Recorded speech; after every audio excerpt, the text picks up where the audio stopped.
295. Not one camera on me.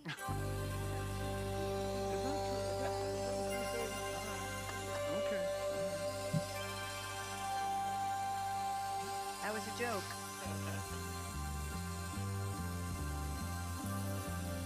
It's the Bob and Tom Show. That guy's dead who just said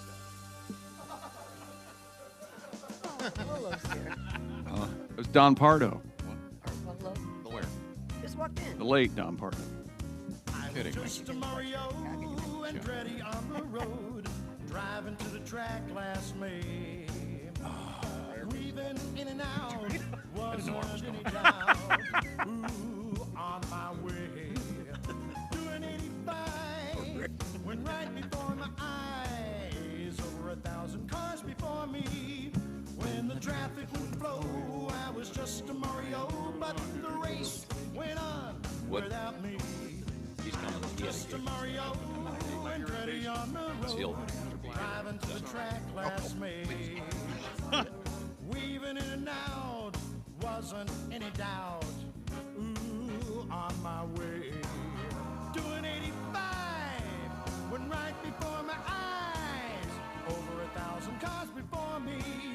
When the traffic wouldn't flow, I was just a Mario, but the race went on without me. 'Cause I got stuck in traffic. Nobody's cars moving. Nobody's cars moving. I ain't going nowhere. Ain't going, not going. I'm just at a standstill. Hey, get out of my way. Come on and do that band. Hey, what's going on up there? Turn on the radio.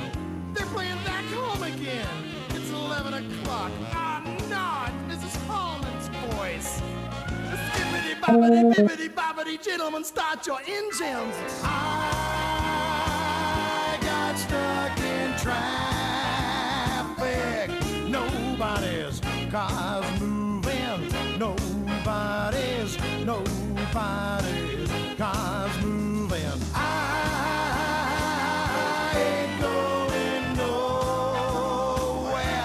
I ain't going, not going. I'm just at a standstill. Hey, get out of my way. Somebody move that van. I can't believe this. Why me all the time? Let's move it, people. Now cut that out. Stop it. I got stuck in traffic. Oh, please, somebody move it. I beg somebody move it. But nobody moves for me. Oh, God. Well.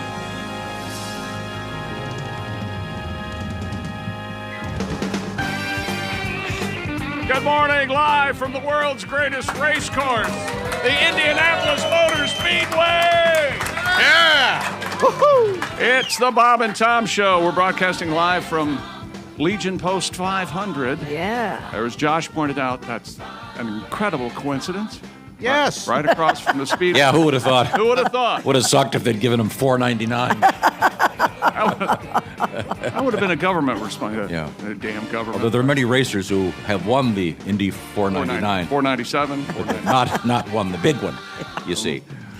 Hello, Josh Arnold. Chick. There's Pat Godwin. Hey, Chick. There's Kristi Lee. Hello. And here's Tom Griswold. Tom, go ahead. Run Thank it you down very for us. much. We got a big show today. Man. We got a nice crowd here. Yes, we do. Say hello, everybody.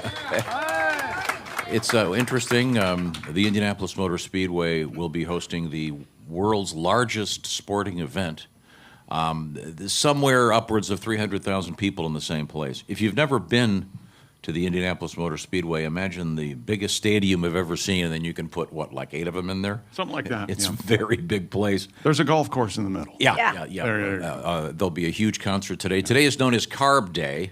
carburation. You know, they don't actually have carburetors. Thank you for pointing that out. Okay. And there's a big concert, and it'll be big crowds, and it happens to have terrific weather. Also, great good weather weather. forecast for the Indy 500 coming up on Sunday. The 107th running of the Indianapolis. Partly sunny and 78. There you go. Yeah. It's weird driving into a place at 4 a.m. and there are 1,000 cars jockeying. party. It's our party. Jockeying for position. And only 400 of them being broken into. Isn't that something? Yeah. You have a problem? No. Just trying to Get a better car. be silly. Just trying to be silly. Joining us, we have Duke Tumatoe and the Power Trio. Hey. Good to see you, Duke. And the brass to mouth horns over there, fellas. It's always a pleasure. Good to see you. Thank you very much. And a bunch of great guests coming in this morning, including Santino Ferrucci from AJ Foyt Racing. And we'll look forward to talking to him, as well as the pole sitter, Alex Palou, and Dave the King Wilson will be here. Looking forward to seeing the King. Unser Jr. is going to be joining us, former IndyCar champion. We'll certainly look forward to talking to all those folks. We'll check in with the sports desk at some point. The hell's that supposed to mean? I understand it's a rather light sport. Well, the Celtics won last night, 110-97. So now the Heat 3-2 lead in that best of 7, and Game 6 tomorrow night in Miami. We'll see if the Heat can close them out at home. Remember, they were up 3-0. That's right. And then the Celtics said, don't let us win one game. And then they won one game, and now they've won 2 games. So we'll see. And it's never happened in the NBA. It's happened in the NHL, and it's happened in Major League Baseball. The teams come back from 3-0, but not the NBA yet. So I guess someone's due to do it. So we will see. I noticed that Mr. Godwin has his guitar out. By out, I mean in the building. You might want to grab that because we thought we'd start with a little tribute. That's what we planned. You know, this is one of those mornings already where we are just in his way. Right. No. No, I agree. I was sitting right here when you told Godwin and you guys agreed this is what we're going to do right now. Yep. And Pat acted like it was, what? Are we on the air? What's going I on? get my guitar. Now, this is a news story of some interest. It has the word pink in it. Yes. Yeah. Sheriff's officials in Florida report the story of a woman wearing a pink dress carried out a series of thefts in a rural community. According to the Miami Herald, a neighbor was the first to report something suspicious. You think there's a guy in Miami named Harold? Probably. I'm Miami Herald. Sorry, go ahead. Just being silly. He doesn't want us to be silly. No, He sure hates it. He hates all of it. He hates you people, too. Yeah, he sure did. He made it very clear. I'm sorry to drag you into it, but he does. One He thing hates here. you. He hates. Oh, I get it. Miami Herald liked the paper. Only because she just said Miami Herald. A female in a pink dress driving a tractor in the area. The Polk County Sheriff's Office said a farm property manager detained the woman after the $120,000 John Deere tractor stalled. Responding deputies found the woman was carrying a knife with a 5-inch blade, along with other people's credit cards, Social Security cards, driver's licenses, and, of course, a dental plan card, because that's important. Wow, you never know. Who wants someone else's dental plan card? I have no idea. The 46-year-old in the pink dress is accused of sleeping in one victim's bed as well. She stole bed sheets, blue jeans, toiletries, camouflage wading boots. It just goes on. Oh, and of course, a bottle of wine. If She now faces a lot of There has to charges. be more to this. If she's sleeping in someone's bed, Yeah. You want to bring a sexual aspect into this, don't you? No, I think she's drunk and sleeps wherever she wants. you think? Yeah. Yeah, yeah. I think Yeah. a word that's missing from that story is meth. Maybe. Bath salts. And that's why the dental plan also comes in. Oh, there you go. There you go. Oh, I see. Very good. Josh is smart, not like the rest of us. So it's the old meth versus bath salts. I think she's probably. I'm just wondering if she's banging someone involved in the. Banging. No. Nothing bangs like a deer. Let's move forward here. Now, Pat, you have a tribute to this? I do. She stole bed sheets and blue jeans and assorted toiletries. She took some camouflage wading boots, deer meat, wine and cheese. Oh yeah! And this woman north of Tampa was arrested but did not confess. She stole a John Deere tractor, flipped the cops a bird, took off in a little pink dress. Oh, but ain't that Florida?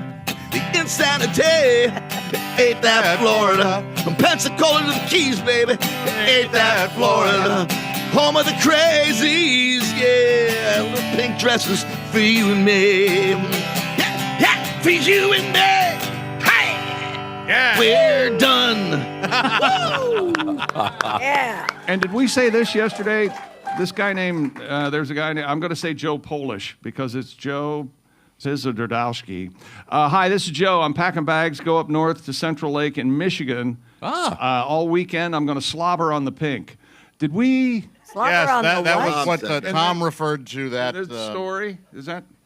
no, it was slobbering on the pink. What was that about? Tom? I don't It was see about Tom. one of my many skills in the. Oh. Oh, that's right. Yeah. I We have remember the that story now. about the golden vaginas, Yes. which we can get to. I think they're all gold in their own way. This was some Buddhist temple where they have the worshiping of the. They literally have I a have giant that. gold. You have the Midas touch, Jake. That's why. Oh, that's true. Yeah. Yeah, well, okay. Remember, they had the phalluses and the A vaginas. Buddhist temple in Thailand receiving global attention because a set of unusual sculptures. According to the New York Post, a Buddhist nun known as Mother Brahman built the statue of a giant golden vagina so women could increase their fertility and fortune. The 4-foot-tall sculpture of the vagina is accompanied by a ring of 8 smaller vulvas. The temple also... To visualize this, this looks like the entrance to a water slide. You know, where you have to get down and fold your arms in and go down. No?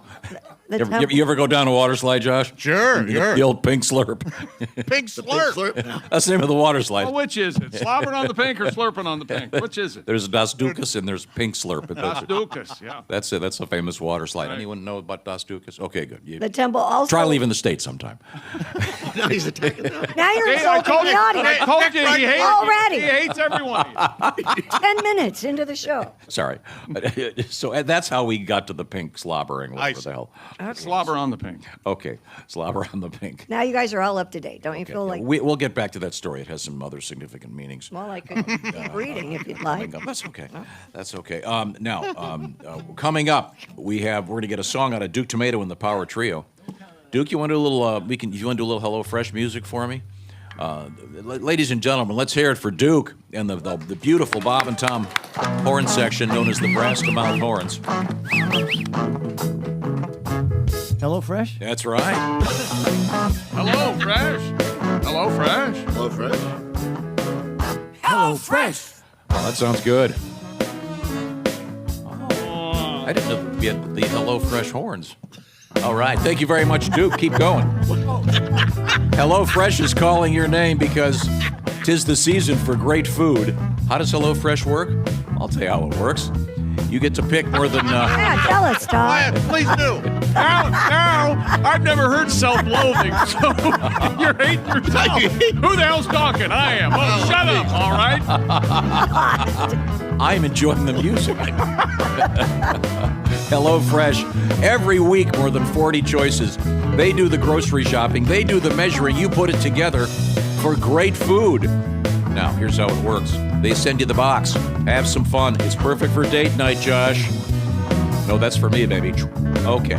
Celebrate Asian American and Pacific Islander Heritage Month with authentic recipes created by the famous chef Surbi Sani from New York City's Tagmo restaurant. Get Hello Fresh and check out the box that says we're going to eat some great food tonight. 16 free meals, free shipping with the code BTShow16 at HelloFresh.com/BTShow16. All kinds of food. You pick them. That's BTShow16, HelloFresh.com/BTShow16. Some of these things you can put together in just 10 minutes. Jess Hooker made us some delicious firecracker meatballs last week. Where were they from, Duke? One. Here it comes. Here it comes. Hello, Fresh. Hello, Fresh! That's how you do it. We're coming right back. We'll get a song Okay, out of Duke okay, Tomato okay. and the boys. Hang on. Yeah. We're coming right back, and we're going to be better. Yes. Okay? You're going to be better. We're going to do better. we're all going to try harder. Let's all try harder. Okay. They have my favorite coffee here. I'm going to be okay. Okay. And Are they you on have- the caffeine? And they have real American. back. They have real American cream because I support Big Dairy.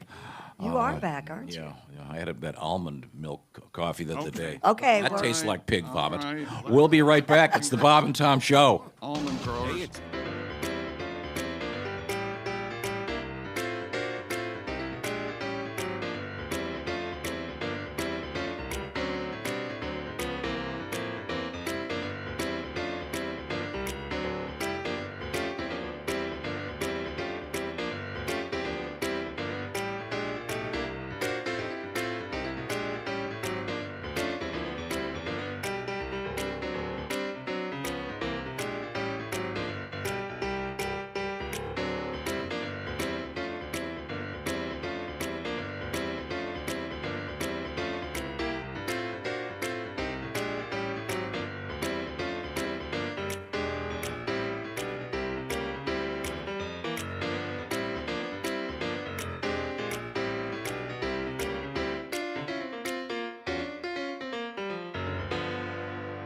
What are you calling? Are you calling somebody?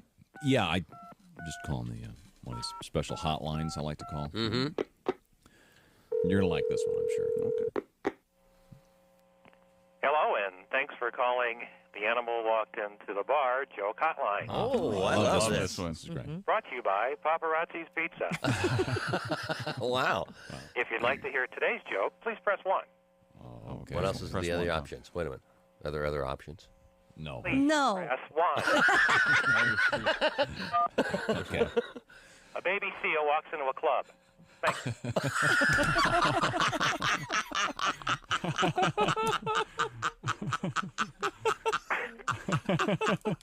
If you'd like to hear...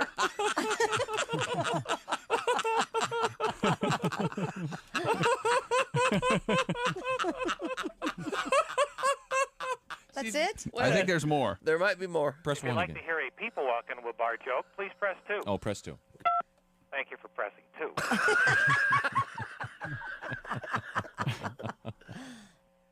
A Mexican, a Polish guy, a rabbi, and a priest walk into a bar. The bartender looks up and goes, "What is this, some kind of joke?"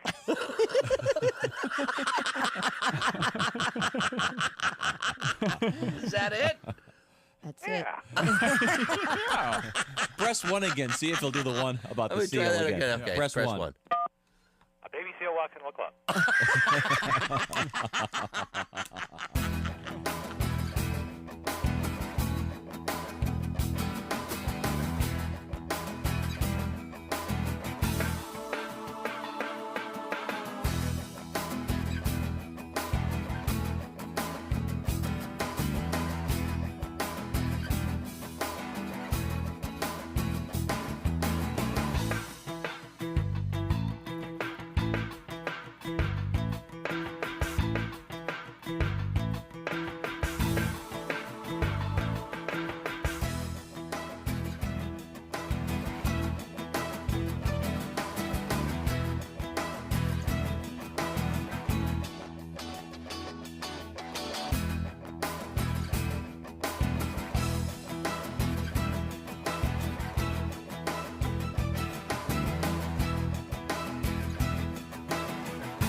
Bob and Tom Television presents the most exciting, action-packed reality show ever. Actual people riding in actual elevators. It's Elevator Talk. Hey there, buddy. Hold the door. Hit the button. That's my floor.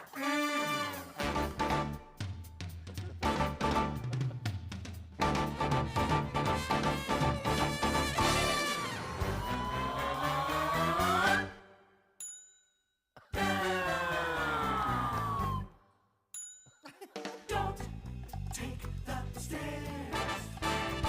You don't have to walk. It's time for the show. It's Elevator Talk. It's Elevator Elevator Talk. This week's episode stars Craig Kitchen and Larry Morgan. Hey, could you hit 7 for me there? Yeah. 7? 7. Got it. That's my foot. Oh, well, sorry. Those are nice shoes. Thanks. I need a shine now. Don't take the stairs. You don't have to walk. That was the show. Elevator Talk. It's Elevator Talk, only on Bob and Tom Television.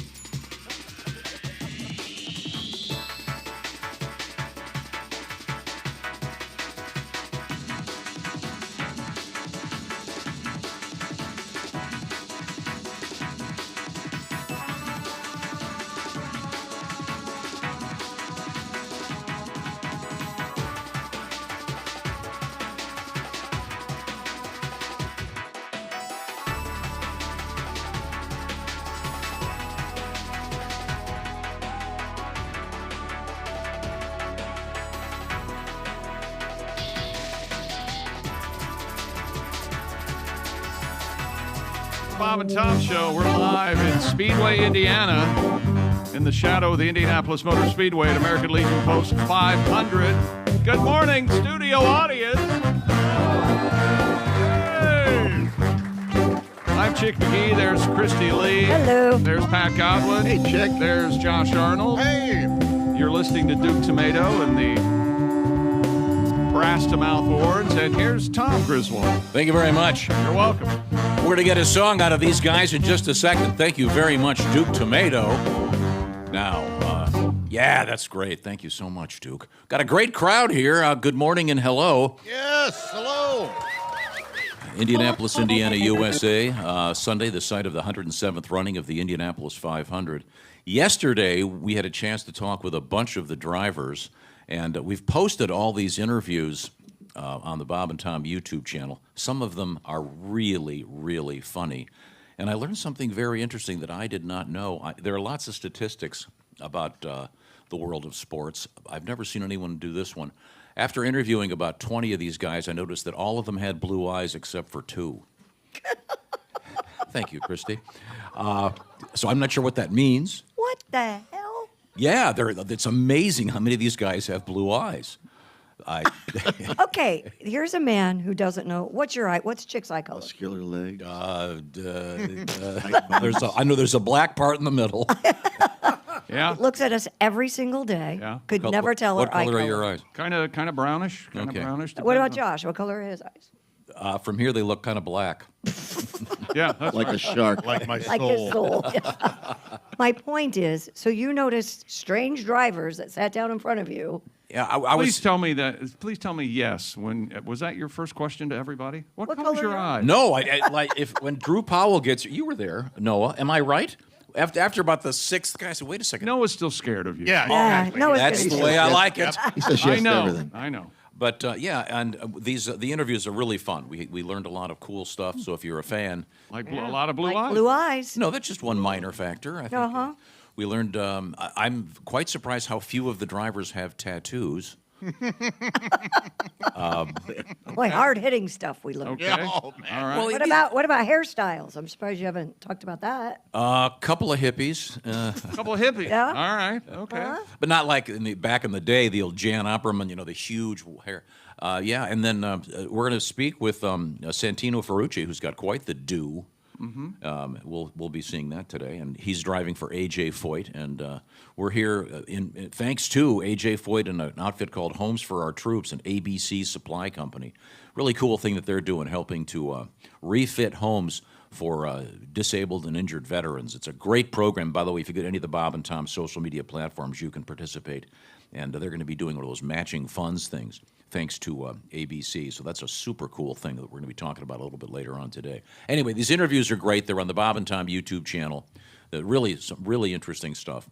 Tony Kanaan, who, of course, has won this race and is a local favorite, even though he's from Brazil. Right. Had a great chat with Tony. He has a huge sleeve of he has a big sleeve of a tribute to his winning and the Borg Warner Trophy on A his arm. tattoo is what you're saying, not a large. It's called a sleeve among the people. Am I right? Among the people. You know, my folks refer to it as a sleeve. My folks. If I'd said that, you would have said, "What do you mean, like a football jersey sleeve? What are you talking about?" Do you have? You don't have a sleeve. You just have a I number don't of have tattoos. a sleeve. I have 9 or 10, I forget. Tattoos. Yeah. My oldest got a new one yesterday. Oh, yeah? A couple of hummingbirds. No Yeah, kidding. Cute. On each nipple? Messing around her legs? Yeah, that's it. No, No, it's no, on no, her no. shoulder. Don't spoil it. I'm checking her OnlyFans. Yeah. I told her I would only pay for them if they were on each nipple. Her daughter. Talk Ava, about I'm her so daughter. sorry. I knew a woman that should have had little crabs tattooed around her eyes. Oh, like nobody's ever had the crabs here. Come on, by a show of hands. Okay. What a bunch you're of the liars. only one. You're the only one. Never had one of your freckles walk down your thigh. I think crabs have gone away. I don't think they're very. Well, that's because of the no- clean shaven. Yeah, there's no hair no more. That's right. No hair, no more. Well, Pat, that's a pretty good cue for you, I think. Isn't that Godwin's new album? No hair, no more. It's one of my favorites. Now, by applause, we have a really nice crowd here at Post 500. Oh, Yeah, we not do. yet, not yet. Hold it down. By applause, ladies, those of you that have not shaved, please applaud. See? Oh, well. Yeah. It's a nice bald crowd. Kristi's the one that brought this up. You're implying what? What am I implying? That there are no pubes down there anymore. Because Hang on. They shave. Isn't it time? Isn't it time? Didn't you shave for some sort of special occasion? That I didn't do that. Okay, all right. you had a professional do it for you? No, I've never had that done. Mary Quant, the famous designer, That's what you're thinking of. famously in the 70s, I'm not kidding, had hers in the shape, shaved in the shape of a heart, and it was in like Vogue magazine. I thought you might want to. No. They discussed it. No. We'll talk about that off the air. The late Mary Quant. Yes. Yeah, what killed her? Old age? Crabs, interesting. Crabs. Yeah, they got so Can you die bad. of crabs, or I just thought it You was can. deafness They can or get into your bloodstream. blindness. Eat you from the inside out. You No, can't they- not- Now, not true. Josh famously, Has crabs. no, because Right now. Josh goes to a professional depilatorian. Is that what it is? Esthetician, thank you very much. Okay, that's a big word. Does that start with an A or an E? E. As opposed to an S. Ivy League school. So you had your bodily hair. Waxed. Yeah, I got the Brazilian? and the baboon, they call it. Right? What is the Really? baboon? The ass. Wait a minute. Now, is this recently you got all this? No, it's been a little Yeah, while. yeah. Yeah. It's So been right now you've got kind of a Don Johnson 5 o'clock shadow bung area. real itchy. Yes. Real itchy is one of the drivers. You were just not going to let us get back I on. feel like I got an SOS pad back there. You're just not going to let us get back on track today. No, I'm I not. think Pat's got a song for You it. got a song about pubes? Way back when I was 22, everybody had the hair down there. Girls in Playboy magazine all had pubic hair. Oh, I like to take a lady to lunch if there's a little carpet to munch, but nobody has pubes anymore. Went down to my local gym. All the guys there all hair free. Oh, I'm feeling self-conscious, cause downstairs I'm Duck Dynasty. Shaved my junk, had a heart attack, looks like a baby cat playing Haggy Sacco. Nobody has pubes anymore. We're an F, guys. Nobody has pubes. Come on, play along if you like. Everybody who's hot, baby but smooth, nobody has pubes anymore. Oh, pubic hair. Oh, how I loved you. Why did you have to go?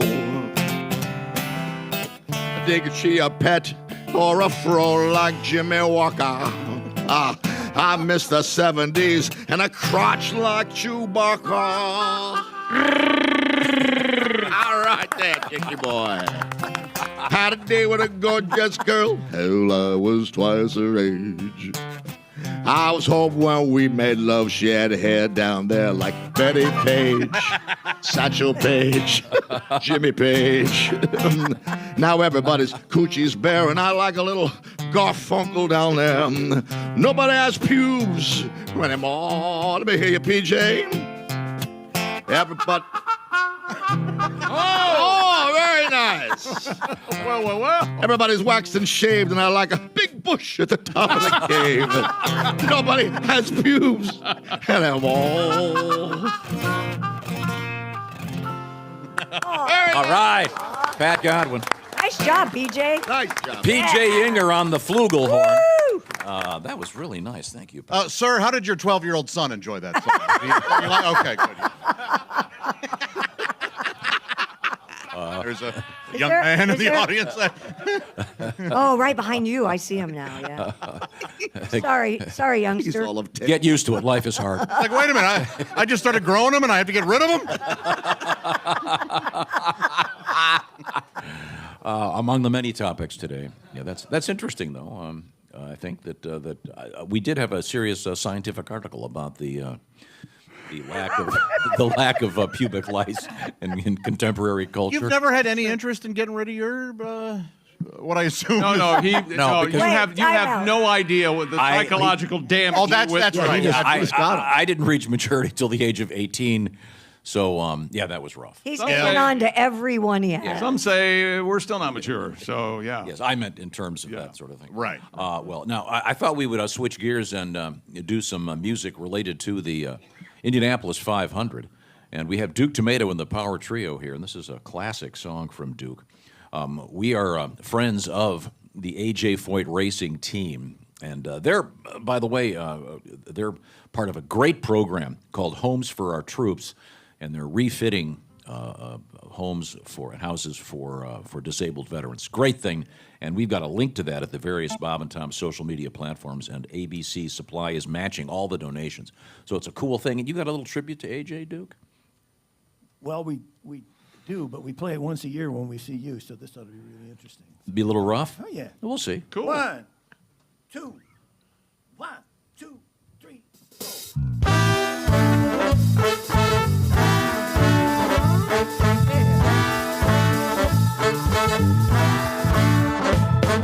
Sun is shining, hear the engine whining. Here comes Super Tex, running around the track. He ain't looking back, he's just watching out for wrecks. A different breed, he loves to speak, and you hear the engine roar. He's jumping bumps, he's taking his lumps, got the pedal to the floor. Singing, AJ, AJ, whole world knows your name. AJ, AJ, without you it won't be the same.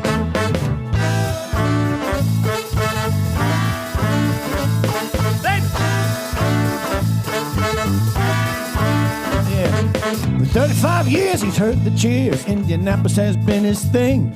4 races he's won and now he's done, but he'll always be the king. 14 on his machine, Lord, he won't be back again. They'll take his space, but not his place. He's been a man amongst men. I'm singing AJ, AJ, running around the track. AJ, AJ, he ain't looking back. AJ, AJ, hear his engine roar. AJ, AJ, got the pedal to the Ford Bridge. It's quite true, he spoke in his mind. The greatest IndyCar driver of all time.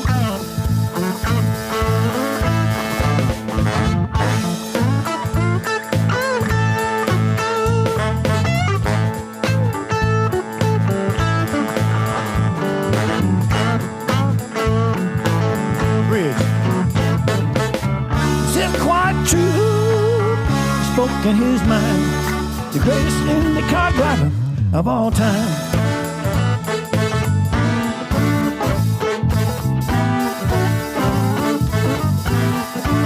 I'm singing, AJ, AJ, last time round the track. AJ, AJ, he not looking back. AJ, AJ, behind the wheel no more. AJ, AJ, engine will still roar. That's right. AJ, AJ, the whole world knows your name. AJ, AJ, without you it won't be the same. 2 letters, say it all. AJ. All right, Duke Tomato and the Power Trio. A tribute to A.J. Foyt. Mr. Foyt, 88 years Young. old now. How's that? 88 years young. And his team is here, doing great. We'll talk with the guy driving that number car a little bit later on, Santino Ferrucci. Was he an Italian fellow? No. Oh. He's from Connecticut, isn't he? Connecticut. Yeah. I don't believe it. He's throwing you a curveball. Uh-huh. I'm going to need to see a birth certificate. Even here, you're a birth certificate. All right. Certificate. Okay. Further, Hawaii, my ass. Thank you, Duke. You're welcome. By the way, we've got some cool stuff on our YouTube channel, including Kristi Lee did some great interviews with some drivers. Also, we have Dave the King Wilson, who's going to join us a little bit later on this morning. And he's telling some classic stories about the Speedway. He is part of the radio network. And he has a great story about he was set to interview the Vice President of the United States, and a particular thing happened involving him pissing his pants. Well, there's... Who, the Vice President or Dave? I can't believe I wonder what happened. Yeah. No, you'll find out. It's a classic story. All right. We also have a Tony Stewart interview from 1998 and some other cool stuff. Oh, he was a baby then. The Bob and Tom YouTube channel, check it out. Also, this show will be broadcast, a special edition broadcast, Sunday morning, the morning of the 107th running of the Indianapolis And we'll have 500. people everywhere. Yeah, we'll be all over and you can listen to it and watch it on YouTube. So thank you very much. That's all coming up. Do you want to give me the sports teaser? The sports teaser? Yeah. It's a secret teaser. We'll come back with it. That'll keep them coming. And once again, teaser is not a noun, but go ahead. Yeah, sure it is. No, it's not. Yes, I've established that. See? That's the...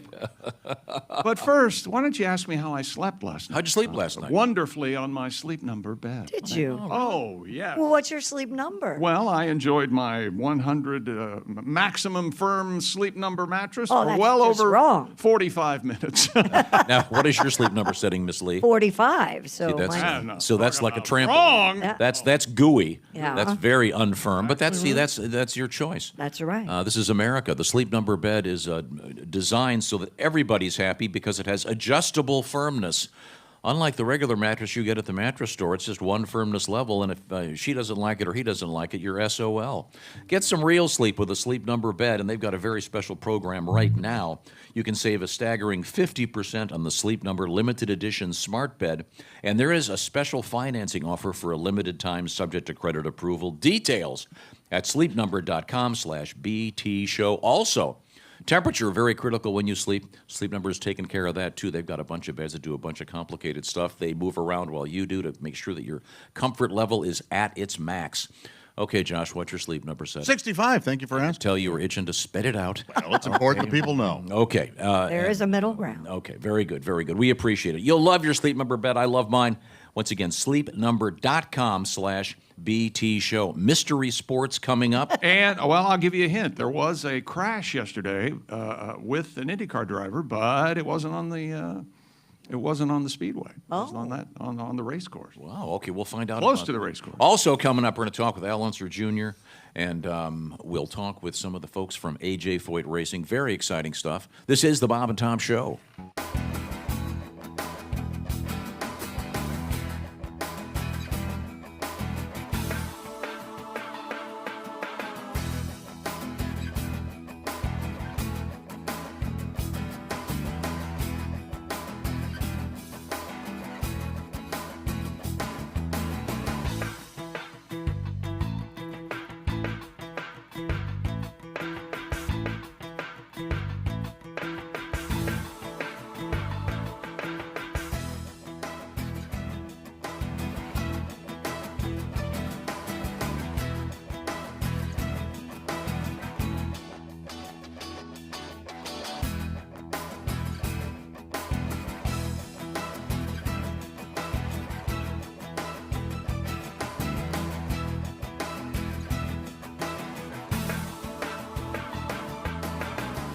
A new study says that people who think they've seen a UFO or a space alien appear to be just as intelligent and psychologically healthy as other people. you and I.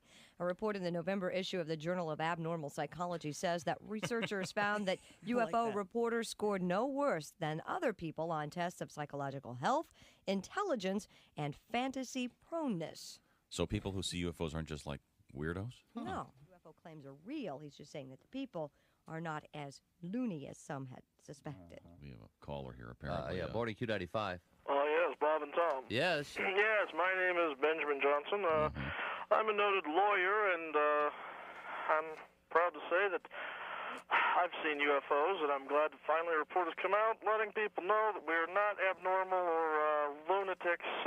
We're just everyday people like yourselves that have seen UFOs. Really? So you've actually seen one? Yes. I spotted one evening coming home from work late one night, and had some green and blue light and hovering above the ground.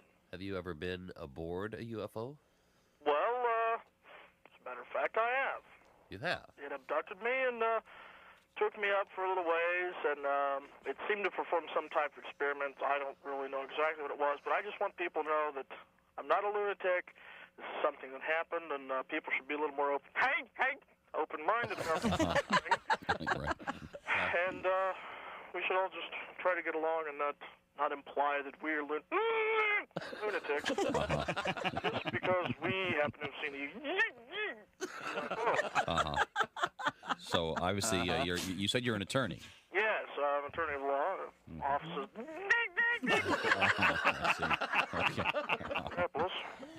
Okay, so now with the UFO, did you encounter this somewhere between downtown Indianapolis at your office and where you live? Well, no, I was visiting a client. Yeah. I was just on my way back home that So evening. was this a rural area where you were picked up then? Oh, I was out in the country. I'd say probably about 5 miles. I see. Just outside the county line. Well, we can tell by just talking with you that this has had no effect on you. Well, That you're thank perfectly God normal. We'll finally realize we're just people like you are. And there's like anyway. I see. Well, Would you hang on just a second? sure. Hang on, I'll be off the phone in a minute, Timmy. Fellas? Yeah. I'm going to go. My leprechaun's calling.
Hi, my name's Bob. Now, there was a time I thought I was going to be an astronaut. I remember the teacher bringing a TV set into the classroom, and we'd watch the Mercury missions blasting off into space.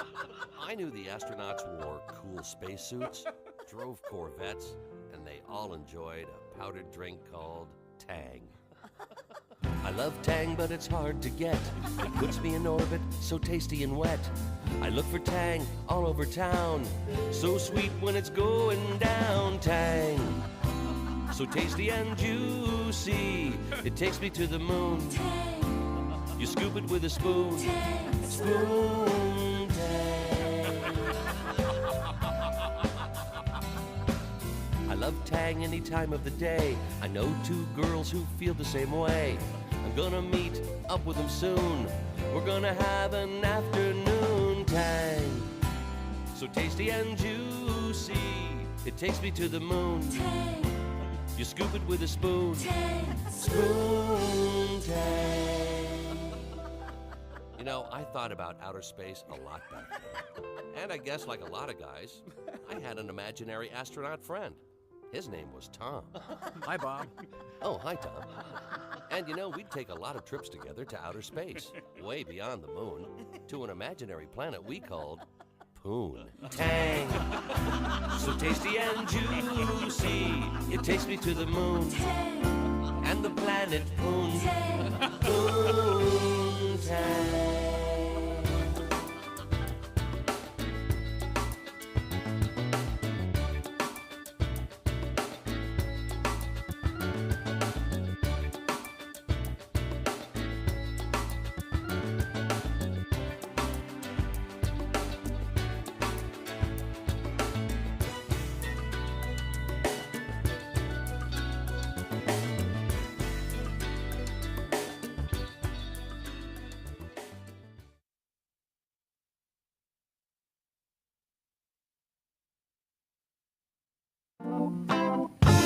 Hey, welcome back to the Bob and Tom Show. We're at the Indianapolis Motor Speedway for Carb Day. Give yourselves a round of applause. Yeah!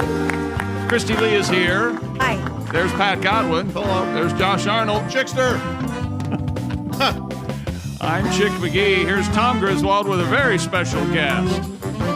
Thank you very much, Chick McGee. Yeah. That sounds good. Duke Tomato and the Power Trio. We'll get another song out of Duke and the Boys coming up shortly, but right now, I'd like to introduce Dave the King Wilson, ladies. Yeah. Morning. Hey. You back? Dave, for many years, part of the international broadcast of the Indianapolis 500, and we have many segments, I think about 20 videos of you telling some classic stories about your experiences with the Indianapolis 500. My favorite involves you, forgive my frankness, pissing your pants. Right. Just before you interview the Vice President of the United States. Well, yeah. What happened was in 2017, I was on the radio network, and I had been in several places. I've been on the 9th floor, been in the pits, but that particular year, I was covering the garage area and the hospital. I was a guy nobody wanted to talk to, because if you were talking to me, you either crashed or you broke.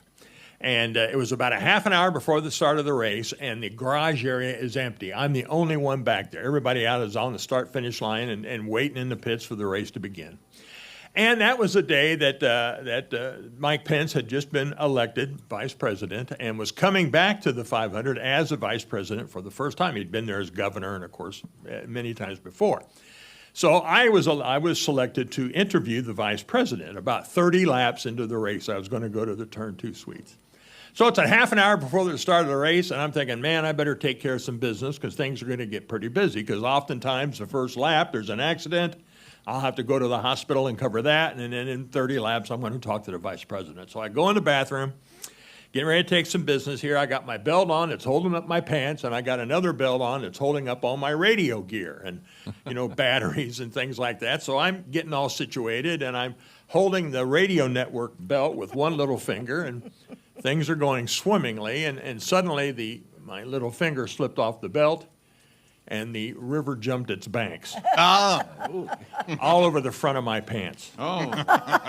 My khaki pants. Oh. Good luck. Half an hour before the start of the race, about an hour before I'm supposed to interview the vice president of the United States. So I'm grabbing towels, man, and I'm rubbing and oh my, come on.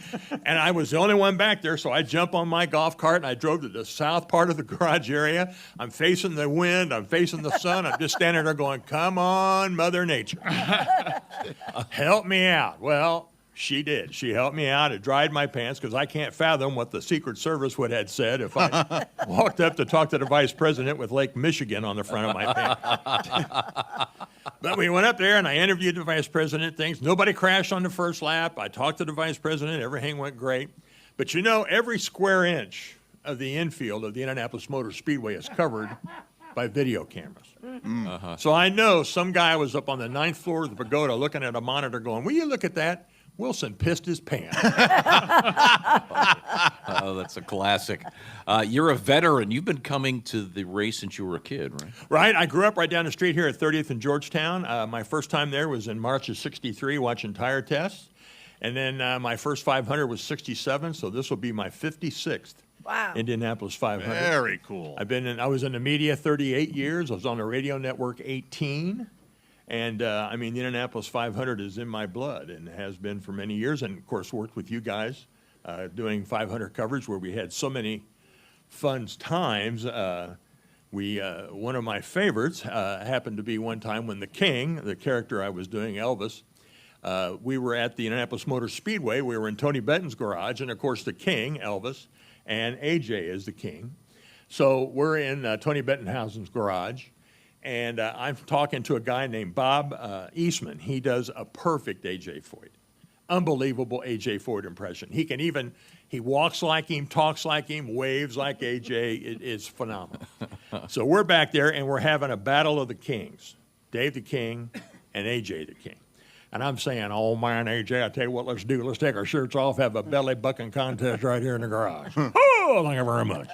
Then we'll lay on the garage floor and see whose belly button can hold the most gravy. Oh, thank you very much. Well, we go on like that for about 20 minutes or so. Well, I find out later from one of Foyt's crewmen that he was listening. And at one point, he looked up at the radio and he goes, shut that stuff off. I can see why. Yeah, we get that a lot. Yeah, Yeah, we do. AJ is 88 years old, Mm-hmm. and he just signed some very special posters for us yesterday. And AJ's one of his drivers is Santino Ferruccio, who I think is going to join us later today. Right. And he's part of a special program called Homes for Our Troops that ABC Supply is doing a matching fund and things for. It's really cool. So we're asking people to make some donations. This is an outfit that refits houses for disabled veterans. It's a really good program. So if you go to any of the Bob and Tom social media platforms, you can participate in this. And check out our YouTube channel. We've got a bunch of stories from Dave, a veteran, as you can see, attending the Indianapolis 500. Will you be there this year? Most certainly. I'm not on the radio network any longer, but my fiance, Becky, and I we bought tickets, and like I did for many, many years, we'll be here at the American Legion Post and doing breakfast and then walk across the street and watch the race. It's going to be fun. One of several 100,000 people. Yeah. Now, another story about AJ. We can continue with Sure. the theme. Yeah, we got it. All right. My buddy Davey Hamilton is a driver, and back in 2000, he was driving in the IndyCar Series for AJ. But he also drove in a series called the Silver Crown Series, which are like the front-engine, old roadster-looking type of cars. And he was driving for George Snyder in a team co-owned by George Snyder, the former driver, and A.J. Foyt. So one weekend, there was a big deal planned where the Indy cars were running at Texas on Saturday night, and then the Silver Crown cars were going to run in Memphis, Tennessee on Sunday afternoon. So what they were going to do was Davey was supposed to practice and qualify the Indy car in Texas on Friday. Friday night, fly down to Memphis, get up Saturday morning in Memphis, Tennessee, practice and qualify the Silver Crown car, fly back to Texas, drive the Indy car Saturday night, get up Sunday morning, and go back to Texas. Well, if you know anything at all about A.J. Foyt, on occasion, A.J. can be a bit contrary. And he decided at the last minute that Davey wasn't going anywhere. Well, this is way before everybody had a cell phone, and Davey had no way of contacting George Snyder in the infield at this track in Memphis and telling him he wasn't going to come.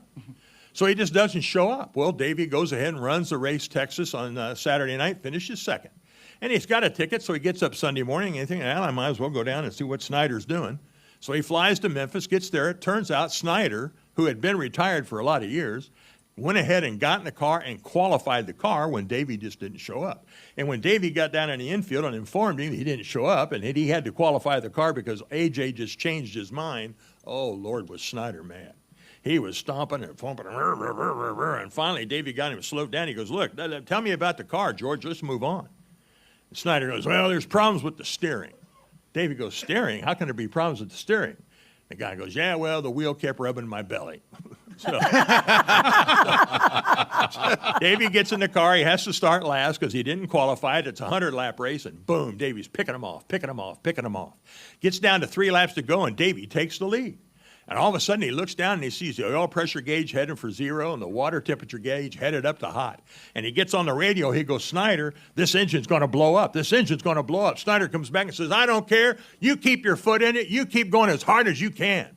So they'll go around 2 laps to go. They come down and get the white flags. Davy's still leading, but now the thing's starting to miss. Steam's starting to come out the pipes.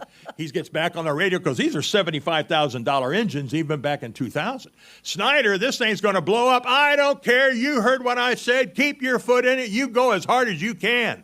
Coming down out of the 4th turn to get the checker flag, this thing really starts missing. 2nd place gets around him. 3rd place gets around him. As he takes the checkered flag, kabang! This thing just explodes. Oil, water, debris everywhere. And they push Davy around. He coasts, and they push him back into the pits. He gets in there, and he's covered with oil and water, and this thing is just destroyed. And he looks up, and he sees George Snyder just nonchalantly moseying on up there. He gets out and he goes, Snyder, man, I told you that thing was going to blow. I told you that engine was going to blow up. Snyder says, I don't care. That thing blew up. It belonged to Foyt. I'm glad you blew the sumbitch. That's nice. Thank you very much. Dave Wilson, ladies and gentlemen. Thank you very much. Good luck at the race. Do you want to pick a winner? No. Okay, good. Here's the deal. Good idea. For all these years, I've only picked 3 because I always pick with my heart. I picked John Cock twice, and I did pick Putty Rice in 2004. But that's all I've been able to pick. But I know, and with your and the charity I know that you got going on with Foyt, I would like to, if I could, just announce quickly here at the American Legion Post 500. We've been here since 1940, and we are building a new building in this location, and we are kicking off a new project to raise money to help us do that and help raise money for veterans because the need is unbelievable. Homes for Heroes. I get calls almost every day from somebody, and a veteran needs help to turn their electric back on or get their mortgage paid. And so we have a website that's called kissabrick.com, and we're going to set up a half a mile path, a walking path around our property here, and sell bricks that you can buy to honor a loved one, a race fan, a veteran, yourself, or whomever. But that money will go to help us build this new building so we can continue to provide support, monetary support to our veterans who we owe so much to. Okay, we got some details on that at the various Bob and Tom social media platforms. Coming back, we're going to be joined by Hollywood's own Drew Powell, who helped us with some great interviews yesterday. We'll look forward to seeing Drew and Willie G. This is the Bob and Tom Show. Thanks for listening.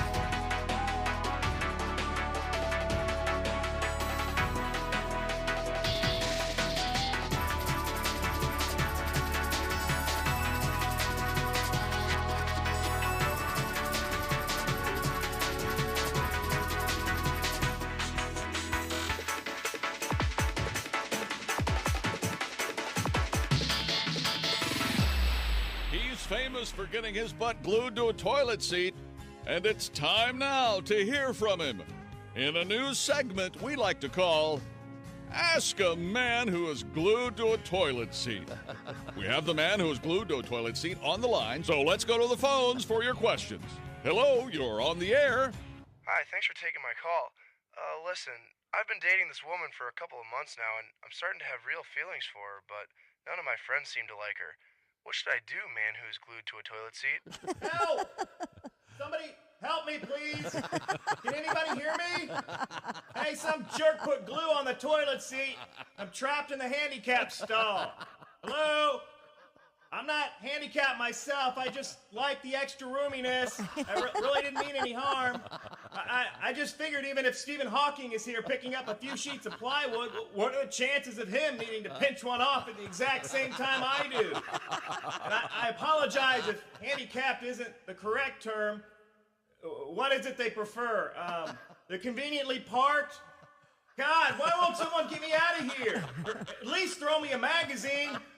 We've got time for one more call. Hello, you're on the air with the man who is glued to a toilet seat. Hello, long-time listener, first-time caller. I work in an office, and I've developed a huge crush on my married boss. And I think the attraction is mutual. What do you think I should do, man who's glued to a toilet seat? Hey, is that someone using the urinal? I can hear you out there. Turn off your damn iPod, you self-absorbed little puke. You worthless crumb of human flatulence. You pimple pancake. Ow, my cheeks are burning. Look, it's not the good kind of burning, like the kind you get after you've slipped the hooker an extra 50 to spank her with your hairbrush. Can you hear me? Someone help me, please. God, I can't believe this is happening to me. Again. Ooh, that's refreshing. This has been Ask the Man Who Is Glued to a Toilet Seat, advice guru for the Bob and Tom Show. Not to be confused with the Ask a Man Whose crazy ex-girlfriend glued his genitals to his stomach. That airs later.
I understand we have something new from Billy Mazing. Oh. Hi, folks. Billy Mazing here with another amazing revolutionary product exclusively for Bob and Tom Show listeners. Ladies, how many times has this happened to you? You've spent a night hitting the bars and drinking way more than you should, but when it's time to hurry to the bathroom and vomit, your BFF is making out with some guy by the jukebox. Suddenly, you don't have anyone to hold your hair. Well, now your worries are over thanks to my amazing Barf Away barrettes. Only $19.95 for a set of 2, 3 sets for $89.95 plus shipping and handling. Yes, these fashionable accessories can be attached at the first signs of queasiness, holding even the most unruly quaff out of the line of fire. Each Billy Mazing Barf Away barrette utilizes oversized pinch clips, making them simple to apply, even for the most impaired fingers. Just put them on as you're making a beeline toward the facilities, and don't worry about a thing. Barf Away barrettes work like magic to keep your hair swept back from your face and free of stomach contents, tooth fillings, and toilet water. You'll emerge from the bathroom or back alley stylish, empty, and ready for more. Yeah. Just clip it, unload, and forget it. Best of all, if you order in the next 5 minutes, I'll include a tub of Bile Be Gone breath mints for absolutely free plus shipping and handling of $29.95. What comes up or down is nobody's business but yours with these powerful breath scrubbing mitts. So what are you waiting for? Order my Billy Mazing Barf Away barrettes and Bile Be Gone breath mints, and let's get this party started. I'm Billy Mazing. Thank you, Billy. Wow. Oh, that'd be handy. I guess it would.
Or as I call it, hot foot. That really isn't helpful, is it? Just go to the Bob and Tom platform. She'll find the link, okay? Hey, welcome back to the Bob and Tom Show. We're live at the Indianapolis Motor Speedway. Our annual Carb Day broadcast. Kristi Lee is at the news desk. Hey. There's Pat Godwin. Hey, Chick. There's Josh Arnold. Chick. There's Willie Griswold. Good morning. Wilbur joins us. I'm Chick McGee, and here's Big Daddy Tom Griswold. Thank you very much. Got a great crowd here at Speedway, Indiana. Yes. Yeah. Thank you for joining us. Yeah, getting up early. It's a big day here. Big day. Getting ready for the 107th running of the Indianapolis 500. We'll get some great music coming out of Duke Tumatoe and the Power Trio in just a few more minutes. Featuring, by the way, the Bob and Tom horns, sometimes known as the brass to mouth horns. Anybody get that reference? Yeah. Anybody get that reference? It's a subdued crowd. This guy gets it. This guy knows what He's been down in the Pink Valley. Oh, yeah. He's been slobbering. Yeah, rubbing beards. yeah. Rubbing beards. Thank you very much, Duke Tumatoe. All right. I need to introduce the band, probably. What do you think? We've got Duke Tumatoe on the guitar and vocals. We've all met. James Hill on the keyboards. We've all met. We don't need to be introduced. Yeah, they Okay, know each other. very good. Very good. Bill Ritter on the bass this morning. And, of course, on drums, it's Joe Maddox. You know, when you say stuff like very good, it sounds like shut the hell up. Yeah. I don't know why that is. The brass to mouth horns. P.J. Yinger on the flugelhorn and the trumpet. One of the top 3 best Tom Griswold friends. Yeah. Well, we did the Mount Rushmore of my friends because Yeah. I don't really have any. Yeah. But PJ's on the list. He's Yeah, there's only 3. There was PJ, I believe. Mark Adams. Duke. And my buddy Mark.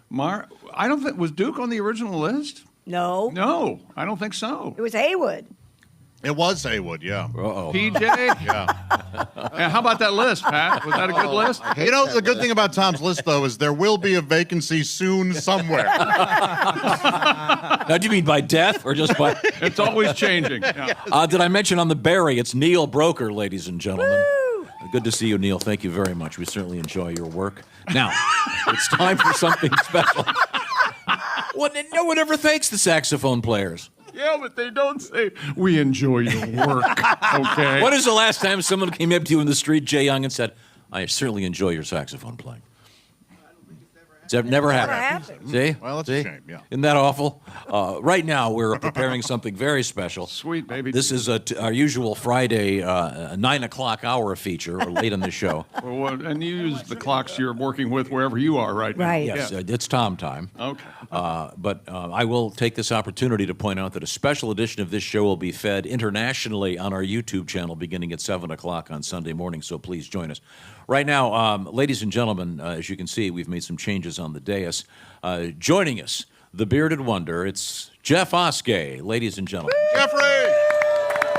Now, here's Jeff Oskey with what you failed to mention news. Hey, everybody, I'm Jeff Oskey from the Failed to Mention News Desk. It's Carb Day here at the track. What you failed to mention, that explains the 7 donuts and plate of pasta chaser I saw Willie crushing backstage earlier this morning. I just got here, dude. Oh! Just got here. Oh, chubby britches. I Oh! just got here. It's unbelievable. I brought donuts. I'm going back home. Like many of you, each year I gamble in a 500 racing pool. For $100, you get to pull your driver from the hat. $3,000 goes to the winner. Well, you failed to mention, I'm starting to think it's fixed. For the past 3 years in the race pool, I've drawn Tom Sneva. He won in 1983. He's when he won last. Mr. Sneva. This guy gets it over here. Maybe you guys are more of a worldly fans. Let's go away from the track. A succulent plant store is being sued by Nike for their name Just Suck It. Oh, no. Get it? What you failed to mention, where I'm from, Just Suck It runs you about $20. That's wow.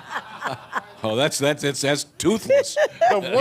That's. I don't want to know the $20 suck it lady. Yeah. Maybe it's 25 for the She's a lovely woman. meth lady. A hell of a cook. A boy in Evansville found over $3,000 in his bag of McDonald's after pulling away from the drive-thru. Well, you failed to mention, good on you, buddy. I can't even get them to put napkins in my sack. Napkins. Okay. We learned that genes predict when you're going to lose your virginity. What you failed to mention, if they're Bugle Boy genes, the answer is never. Bugle Boy, 80s reference. Oh! I love you, buddy. We learned this year that trout can become addicted to meth. Oh. What you failed to mention, that explains the trout I caught the other day trying to steal my catalytic converter.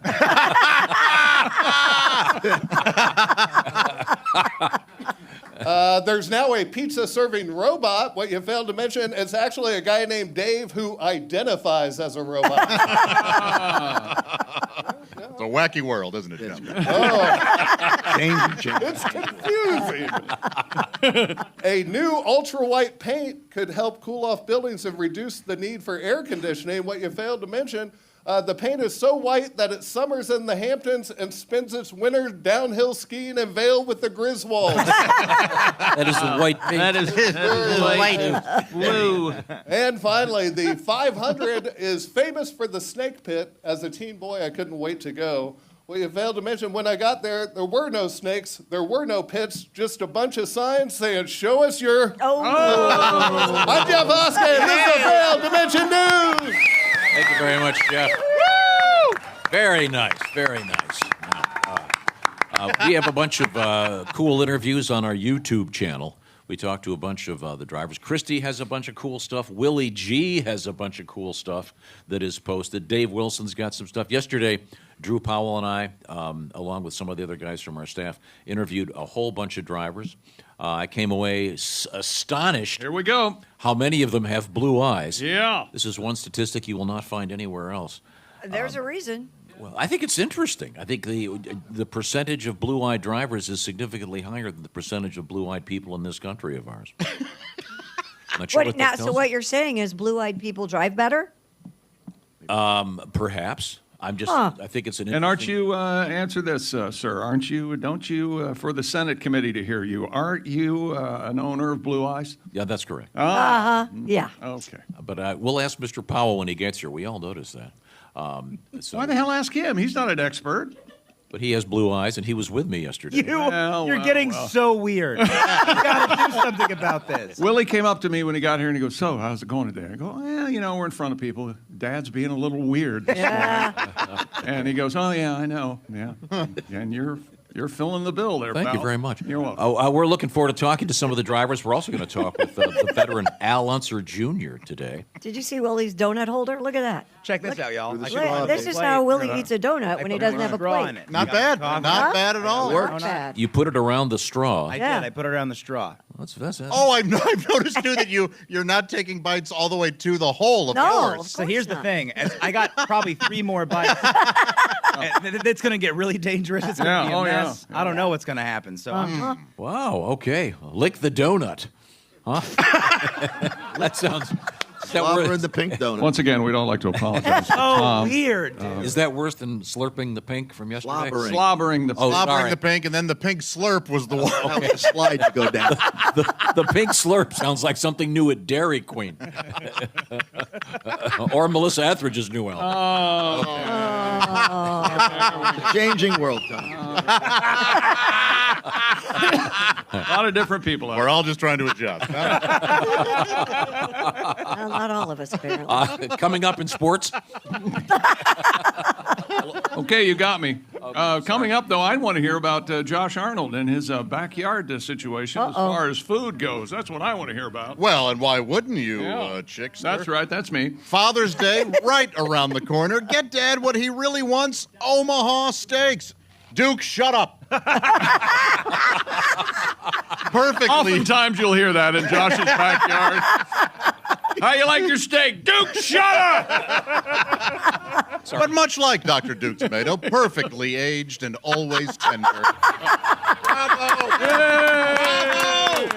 A big beefsteak tomato on that. And guaranteed delicious. The Father's Day experts at Omaha Steaks have made it easy to put a smile on the big guy's face this summer with hand-selected packages. Head over to omahasteaks.com. Use promo code BTS at checkout. Get $30 off your qualifying order. Duke, I'm inviting you to my house for a steak. Would you join me? Yes. All right. Hey. I'll have someone call you. Packages.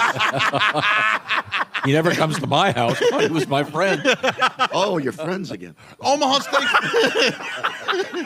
You know what? We'll all be friends with Omaha Steaks. Hey! The packages can include fork tender, bacon-wrapped fillets mignon, air-chilled boneless chicken breasts, juicy burgers, jumbo, don't you dare call them hot dogs, Franks, and many more favorites. Whether he's your father, father-in-law, or father figure, he's the guy who was always ready to step up when you needed him most. This Father's Day, show him the love with the only gift that's as unforgettable as he. All right. The mouth-watering. Let's bring it down. Of Omaha Steaks. Little dramatic. Yeah. Don't wait. Go to omahasteaks.com. Use code BTS at checkout. Get $30 off an unforgettable gift guaranteed to make Dad's Day. If there's one thing we know, it's that dads want steak. That's omahasteaks.com. Code BTS at checkout. Oh, thank you very much. Your dad does not want a tie.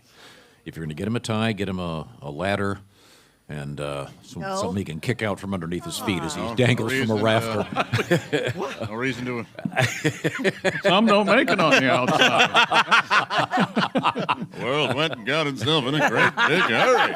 Hey, speaking of great dads, I want to congratulate Pat Godwin, whose wonderful son Jimmy was voted Singer of the Year at his school. For the 6th grade, isn't that great? Nice work, Pat. Straight A's. Way to go, Jimmy. Wow, he's outshining his dad already. Yeah, I never got straight A's. Oh, isn't that great, though? That is great. And Pat loves steaks. I do. Yeah, but your son Jimmy only eats lobster. So that's all he likes. The rest The well. expensive But thank you very much. Coming up, we're going to get some music from Duke Tumatoe and the Power Trio. We're hanging out at the Indianapolis Motor Speedway getting ready for the 107th running of the Indy 500. We'll be right back. This is the Bob and Tom Show.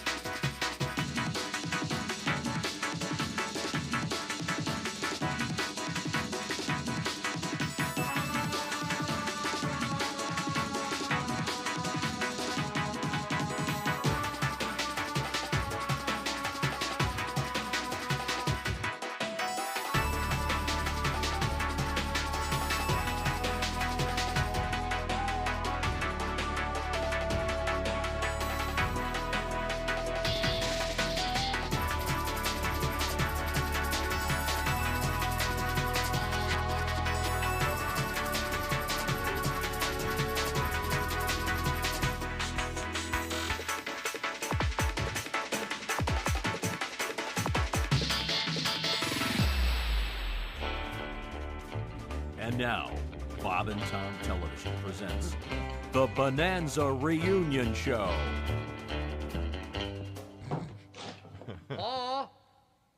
Hoss? Little Joe? Hoss? Little Joe? The Bonanza Reunion, only on Bob and Tom Television.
I'm Bob Dylan, and this is my very first commercial.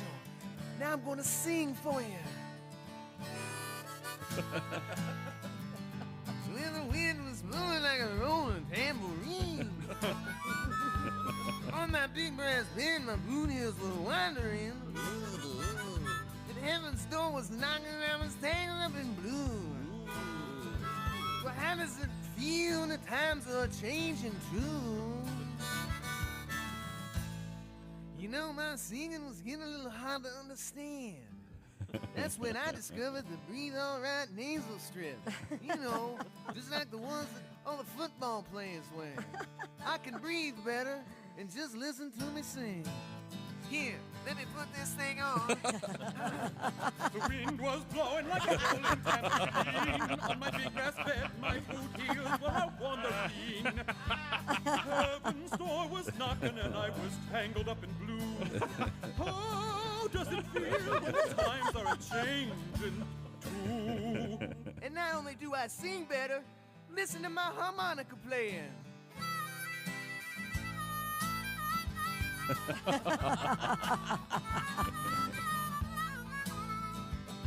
And now listen, I can even play the guitar better too.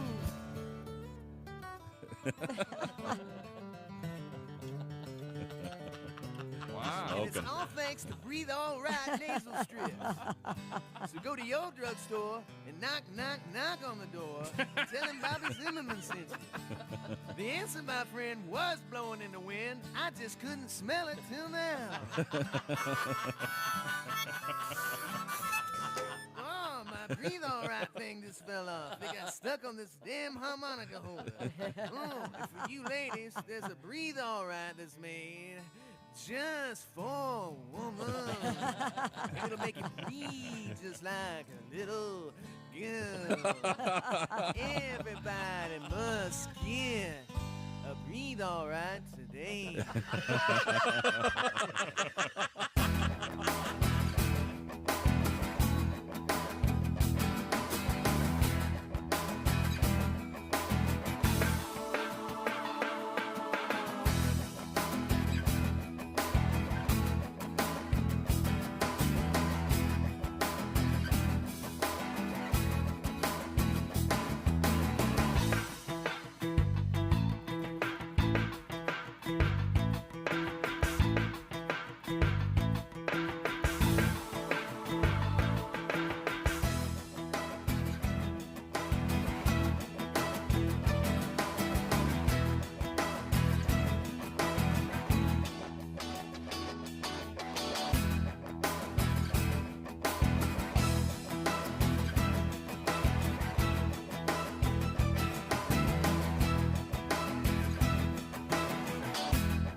Speedway, Indiana. We're live in Speedway. Details coming up.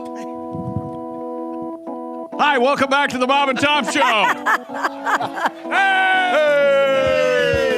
Kristi Lee's at the news desk. Hello. Pat Godwin over there with his guitar. Hey, Chick. There's Josh Arnold. Chick. I'm Chick McGee. And here's Tom Griswold with a self-centered Hollywood actor. Go ahead.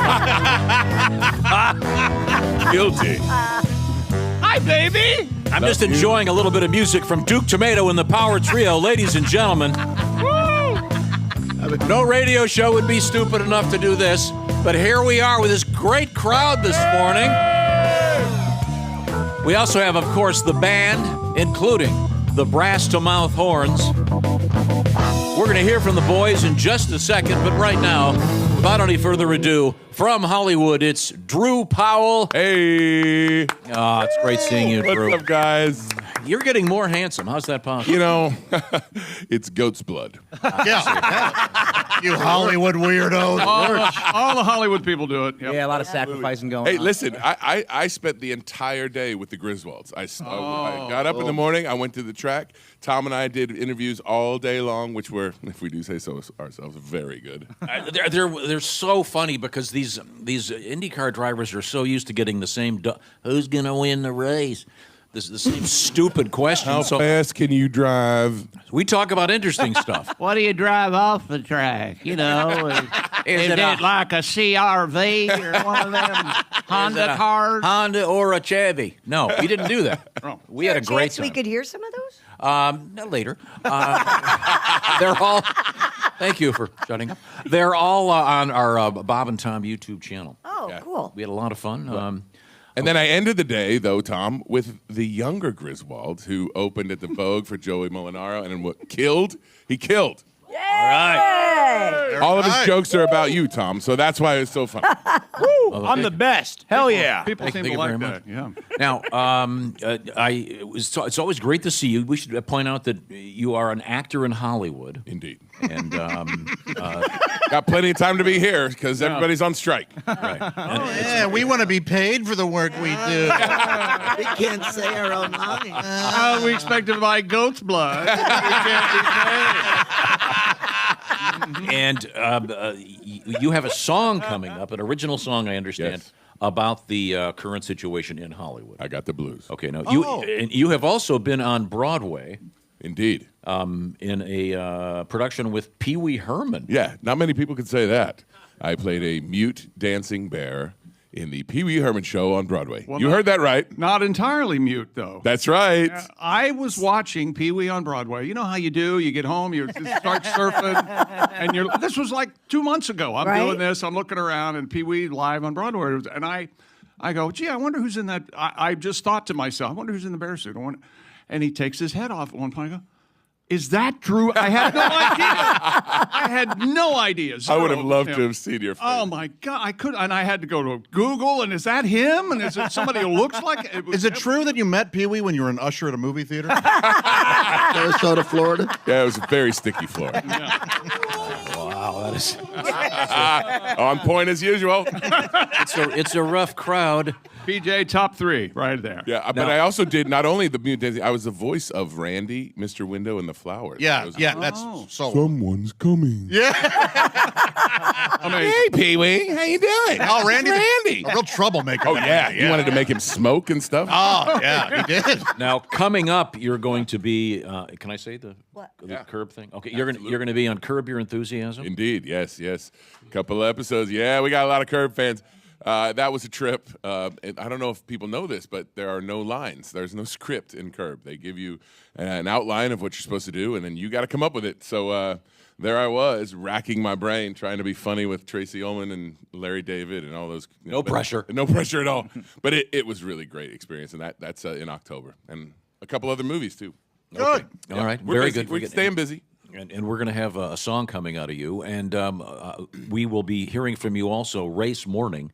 You'll be somewhere within the confines of the Indianapolis Motor Speedway. But you actually happen to be very good friends with a Frenchman. Yes. Oui. Simon Bajon. One of the things that we asked every driver was, since I was there, was who would play you in a movie. And there were some pretty funny responses. Some people could clearly thought about this. Like, I love who was it that was like right away? Brad Pitt. I was thinking it was Felix Rosenquist. He was like maybe a Swede, maybe one of the Skarsgård family. Right? No, Brad Pitt. and then every guy would come. Most of these drivers, they're for the most part very slender. Jerks. In some cases, tiny. Mm-hmm. Not all of them, but relatively. Sort of thin. Yeah, there's. And you insisted, and for virtually all of them, that you could play them. Well, I'm a very versatile actor. Lube me up and slide me right in that car. I think you're both being incredibly modest. You're not mentioning the big headline from the interviews yesterday, Tom, about the eye situation. Please continue this. Yeah. Listen, now at first I thought, here's Tom being Tom. He's talking about his eyes and his tattoos. Yeah. And then as the day wore on, it was incredible. It was like almost all of them. Almost all of them had blue eyes. Yeah. Like 31 out of 33. No, but I mean, I would say 3/4 of them at least. Yep. Oh, Pat, you have something to say about that? No one knows what it's like to be a race guy. A race guy. Be a fast guy.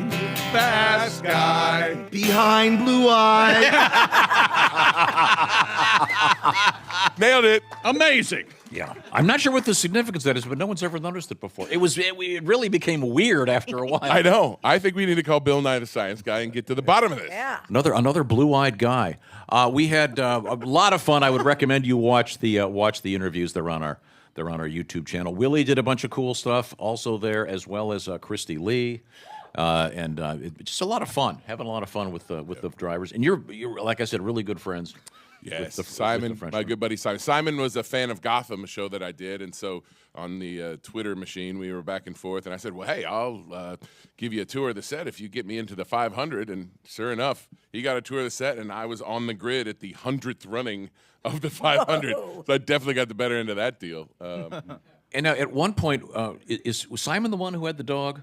Yes. Yeah. Norman, is it? Norman, yeah. He's famous. So a weird thing happened. Simon mentioned that he had a dog. Other than the blue eye thing. Yeah. Okay. And at that time, I reached into my pocket and I pulled out one of these, which is a environmentally correct, biodegradable dog poop recovery bag. And right when I did that, Simon Pagenaud, Indy 500 winner, pulled out a blue environmentally correct doggy bag, and we traded. Actually, I thought Simon would have pulled out a white one. I would like to be removed from that joke. Take no part in that. Glad he's not here to hear that. He would have laughed. Extraordinarily brave man. And then he would have quit like they do and run off. Like they do. Remember, the first time I met him, I said, "You're French, so you smoke." But did he smoke? No. Yeah, I would But imagine we did ask one of the drivers a yes or no question. Do any of the drivers still smoke? Mm-hmm. And the answer was yes. Oh, okay. We don't know which ones. You're free to give the name, but I'm not going to give the name. But yeah. But this is quite the international event. It is. There are drivers from all over the world. Japan. There are a couple of Danes. What?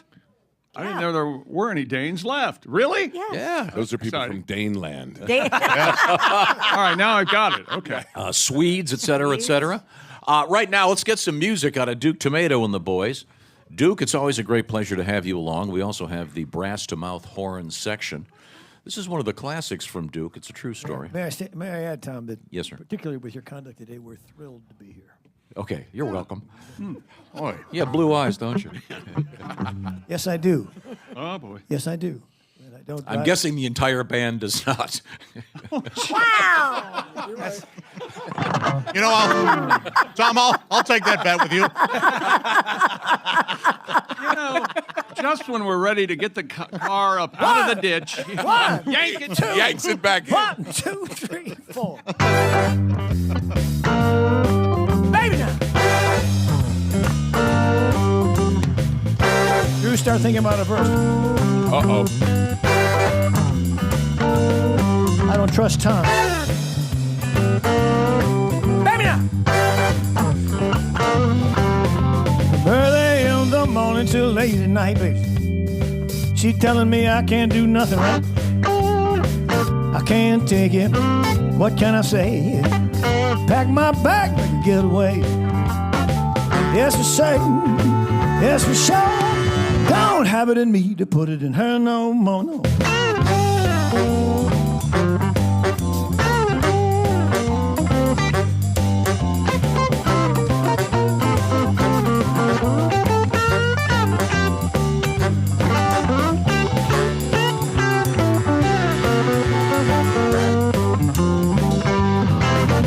Wrong color roses, new perfume don't smell right.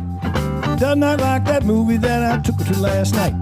I work too much, I'm always around. To have voice can be an irritating sound, man.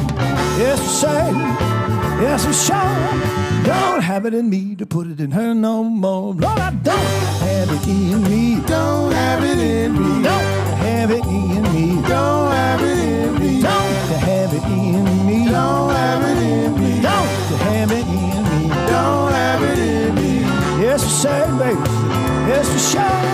Don't have it in me to put it in her no more. No,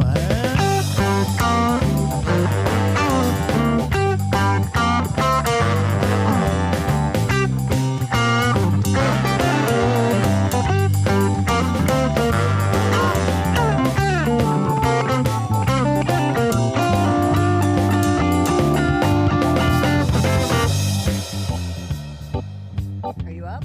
Oh, well, hi, everybody.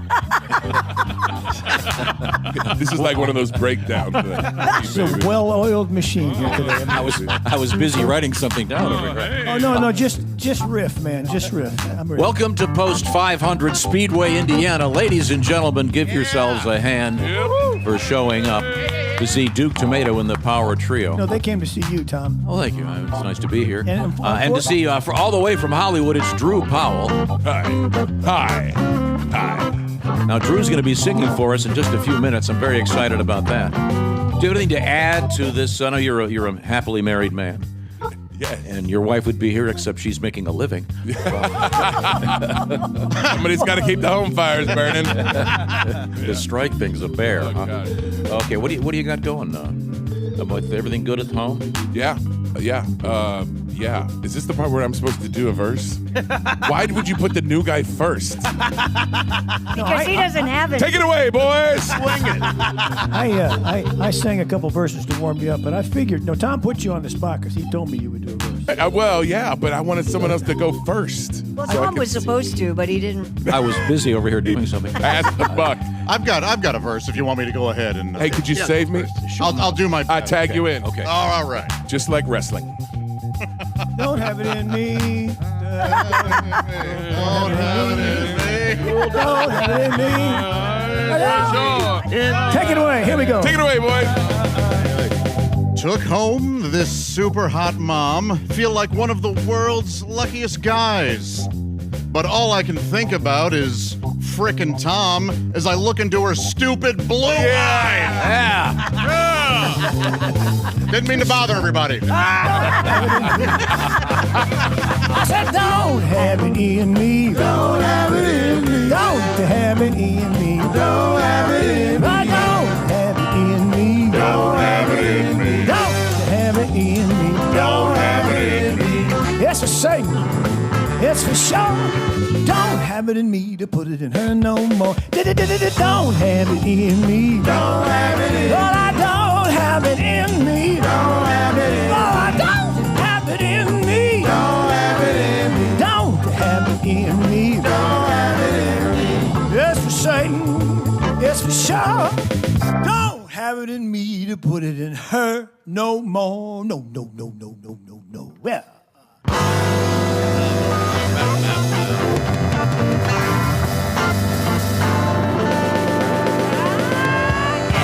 Okay, I got one.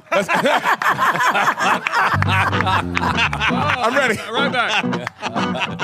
When we come back, You can do it, man. now you're going to be singing. You're going to be singing a special song. I understand. Yeah. Okay, this is very. Yeah, exciting. so I got the blues, brother. All right. Oh, you do. I got the writer's strike. Okay, good. Now, have you ever done any singing on Broadway? Well, yeah, we sang a song in the Pee Wee Herman show. I mean, if you're talking about physically on Broadway, yes. But I did a lot of musicals. That's where I started. Really? Yeah, like in college and high school. I even did them in Indianapolis. Were you like in West Side Story? No, I was Tevye in Fiddler on the Roof. No kidding. If I were a rich man, you would Really? It was better than that in high school. What are some of the, what other shows were you in? I did some Sondheim. I did some. What else did we do? We Oklahoma. I did a old one called Lil Abner. Yeah, they went deep in high school. Yeah. After a show, were you ever at a Steak and Shake still wearing the stage makeup? Did you ever do that? That was kind of the classic. Yeah. No. Never. I mean, I wasn't that. I didn't go that far down the rabbit hole. I just want you, a little bit of mascara, a little blush, and side by side vanilla banana milkshake. And Chili Mac 5 ways. Yeah. Did you ever do The Music Man? No, never did. I'd like to. You'd be good as the Anvil salesman. Anybody remember that guy? No. Yeah. I mean, he's kind of a husky guy. Can carry around anvils. Wow. No, I mean, I'm trying to cast this properly. Yeah, give me a job, Tom. I don't care. Yeah, okay. Let's go. And you played, am I correct in saying you portrayed Hoss? Yes. Hoss Cartwright in a prequel to Bonanza. That's an audition story that is one of the funniest. I early in my career, I'd done Malcolm in the Middle, but not much else. And I get an audition. They're like, it's for, Bonanza, and that's a big deal. So I show up, but it's a prequel. So Haas is supposed to be, 15 years old, and I was about 22 at the time. So I show up, and I don't know if you guys know, but you go into a room, at least pre-COVID, and you sit around, and then they call you in one by one, and you go read with the casting director. So I go into this room, and I'm looking around, and it's a bunch of chubby 12-year-olds in vests and hats with their mommies. And I'm like, well, okay, I'm definitely in the wrong spot. And I get up to leave, and the casting director comes out. He's like, stop! Get back here. And then they took me in, and they're staring at me like I'm not there. So they're talking to each other, and like, well, okay, if we put Vaseline on his face, maybe we can make him look, I don't know, younger.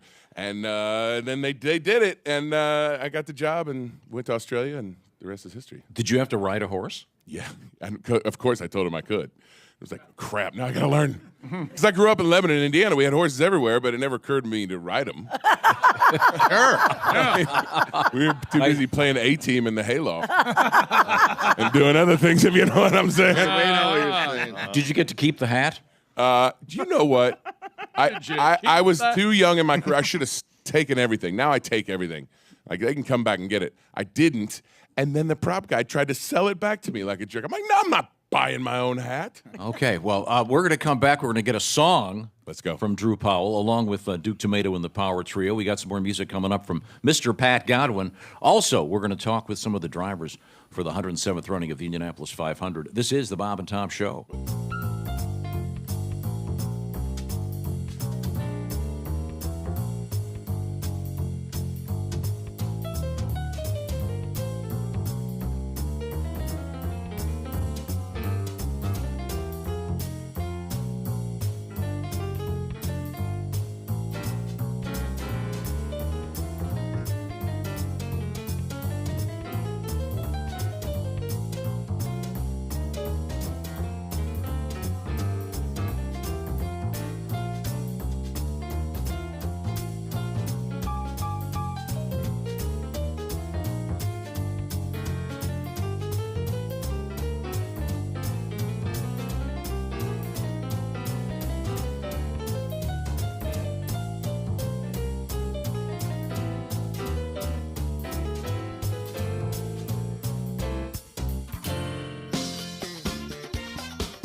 Listen up, fellas. This is just for you. It's the brand new dance where you drop your pants. There's a new craze. It's a sensation. Every guy is doing it across the nation. First thing you do, take off your clothes. Get ready to strut. Get ready to pose. Grab your package, tuck it away. Between your legs is where you want it to stay. Do the badge. The badge. Come on, give it a whirl. Do the badge. The badge. Pretend that you're a girl. Do the badge. The badge. You're a macho punk. Do the badge. The badge. Nobody sees your junk. They sure smell. They cut a rug. Do the badge. Yeah, you're looking badge-tastic. Your friends will laugh 'cause it's so funny. You look like a hairy Playboy bunny. Look in the mirror. Where's your weenie? It disappeared like your Houdini. It's really cool. It's out of sight. Do the badge every day and night. Do the badge. The badge. Man, you got it working. Do the badge. Oh, the badge. You can't see your gherkin. Do the badge. The badge. Show your buddies in the shower. Do the badge. The badge. 'Cause you've got badge power.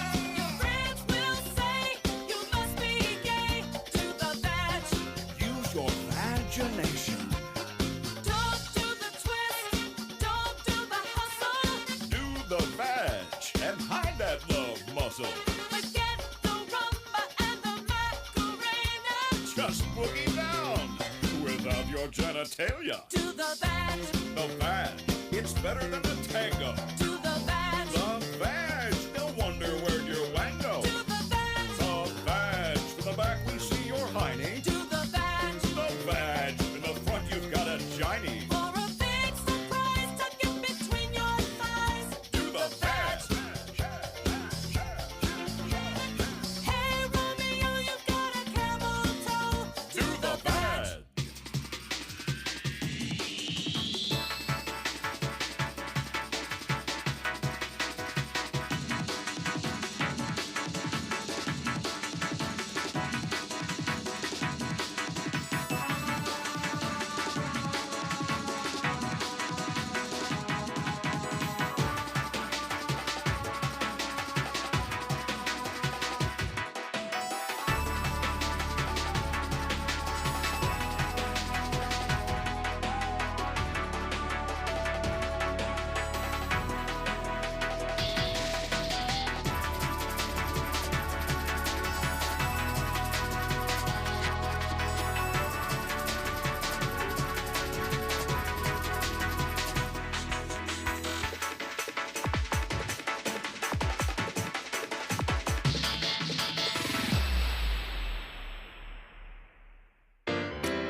videos recorded yesterday.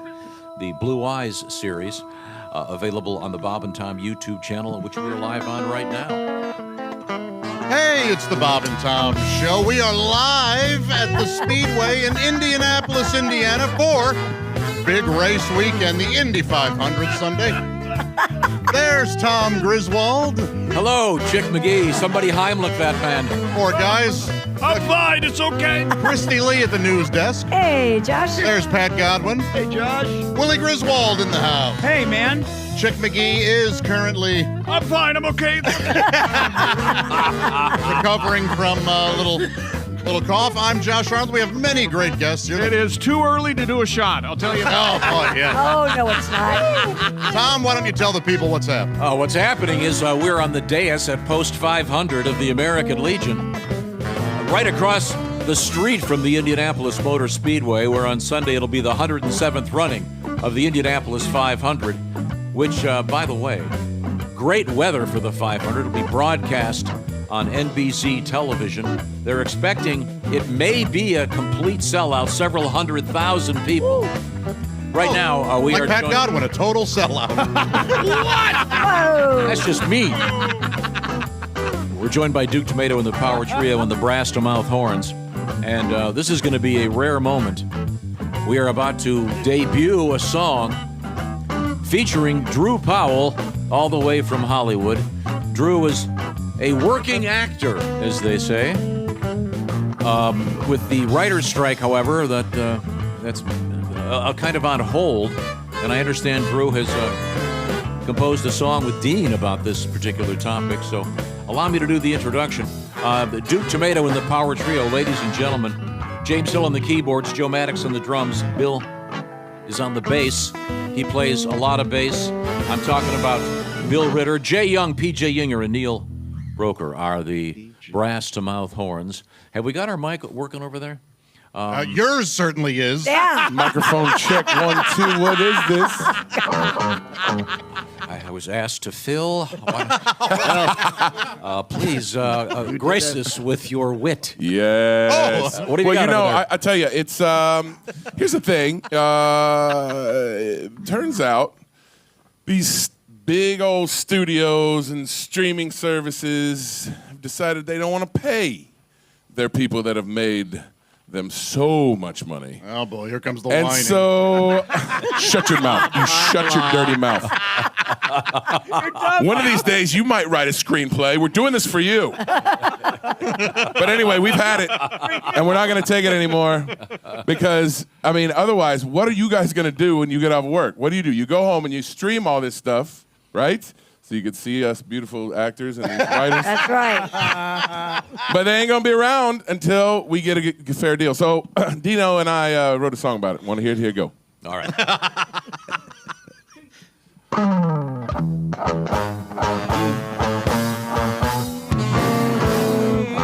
Oh, my name is Drew Powell.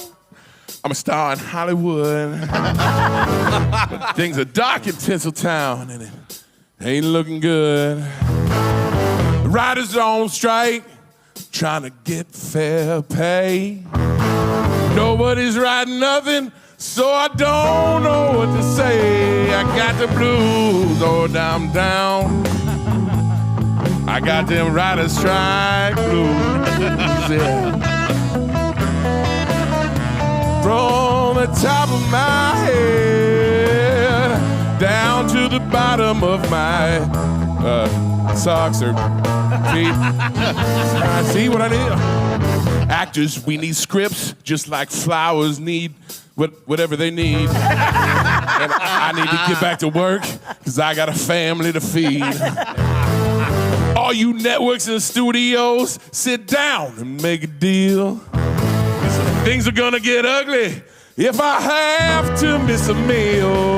Lord, I'm down. I'm hungry, guys. I'm hungry. I got them writers' strike blues. Duke, y'all better take a solo, because I'm just about to blow a fuse, you know what I'm saying?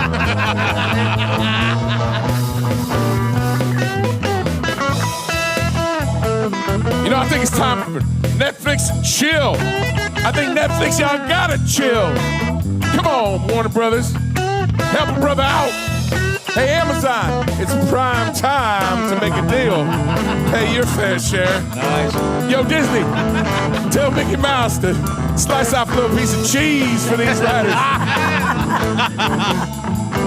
I'm mad, you hear me? Duke, I'm mad.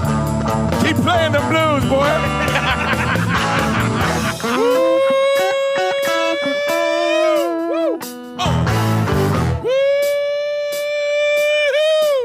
I'm so mad, I'm screaming. All right, here we go. We're going to bring it home now. You ready? Everybody sing with me. Lord, I'm down. Hey! Yeah. Hey. What? We're supposed to go back to the chorus now. That is the chorus.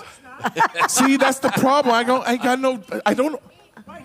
You need a writer. You need That's what did I just say? Hey, Hollywood.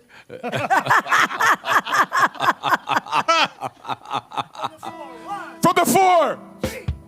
Lord, I'm down. I got them writers track blues. WGA solidarity, brothers and sisters. United we win, but stay divided and we won't win. See what I'm talking about? I don't understand. I need some help. I got the blues, man. Freaking pay them. Pay the people. I need a job. Power to the people. Let's go. Thank you, Aaron Brockovich. Drew Powell, all the way from Hollywood. That's a great song. Very, very nice. Very nice. Thank you, Dean. Thank you, Drew. And wait, hang on a second. Am I correct in saying you have another song? Oh. Now, yesterday we interviewed a bunch of the drivers. Yep. And it was weird because you kept singing national anthems from foreign countries. I mean, it's just a talent I have. Yeah, it's amazing. I have Willpower. We sang. We sang. That's Australia, right? Yes, Advanced Australia Fair, EMA. Yeah. I mean, you know a whole bunch of them, which is weird. It was super weird. Yeah. And in every case, the drivers would start singing along with you. They were pleased. Yeah. Like you said, we had a unique interview style. Then we'd all stand up. It was very odd. Have you ever had to do the national anthem of the United States of America? I did right here in Indianapolis. I sang it at an Indianapolis Indians game where it was 90 degrees with 90% humidity. I had sweat running down my butt crack as I sang to our national anthem. And you can buy a vial of that sweat on eBay. Like I said, I need a job. Help a brother out. No, I know that times is hard. Mr. Godwin, you did it. Was it in Philadelphia? Right? Phillies Cubs game, yeah. All right, Major How did League. you do? Did you get it right? I messed one of the words up. I mumbled something. What did you do? I said Gaelically reaming or something like that. Gaelically reaming. Gaelically. Yeah. Wow. Boy, oh boy. All right. Hope you did a couple shots first. You have another song. It's not a national anthem. No, it's not a national anthem, although it is the anthem of soul. Okay, we'll come back with that, I'm just being told. Look forward to that. Tease, Tommy. That's what we do here. We tease. When we come back, more music. Also coming up, Unser Jr., Alex Palou, and more. This is the Bob and Tom Show.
Ladies and gentlemen, welcome to the Dos Cucaracha Club. Let's see if we can work the bugs out of this little number. I knew a fella who was quite a stud. He never put a condom on his pud. He met a lady who was really hot, and a piece of ass wasn't all he got. He got gonorrhea, gonorrhea. You'll scream gonorrhea, gonorrhea. It's green gonorrhea, gonorrhea VD. Whoa, whoa, whoa, whoa. Did you hear about the bride and groom in the motel on their honeymoon? She said, dear, you'll have to wait. I'm afraid we cannot consummate. She said, I have been unfaithful. It burns. And it caused quite a stir. It hurts. It seems that for a wedding gift, the best man had given her a case of gonorrhea, gonorrhea, drip, drip, gonorrhea, gonorrhea, itch, itch, gonorrhea, gonorrhea, VD. Whoa, whoa, whoa, whoa. My best friend joined the army. He was sent to a foreign land. It hurts.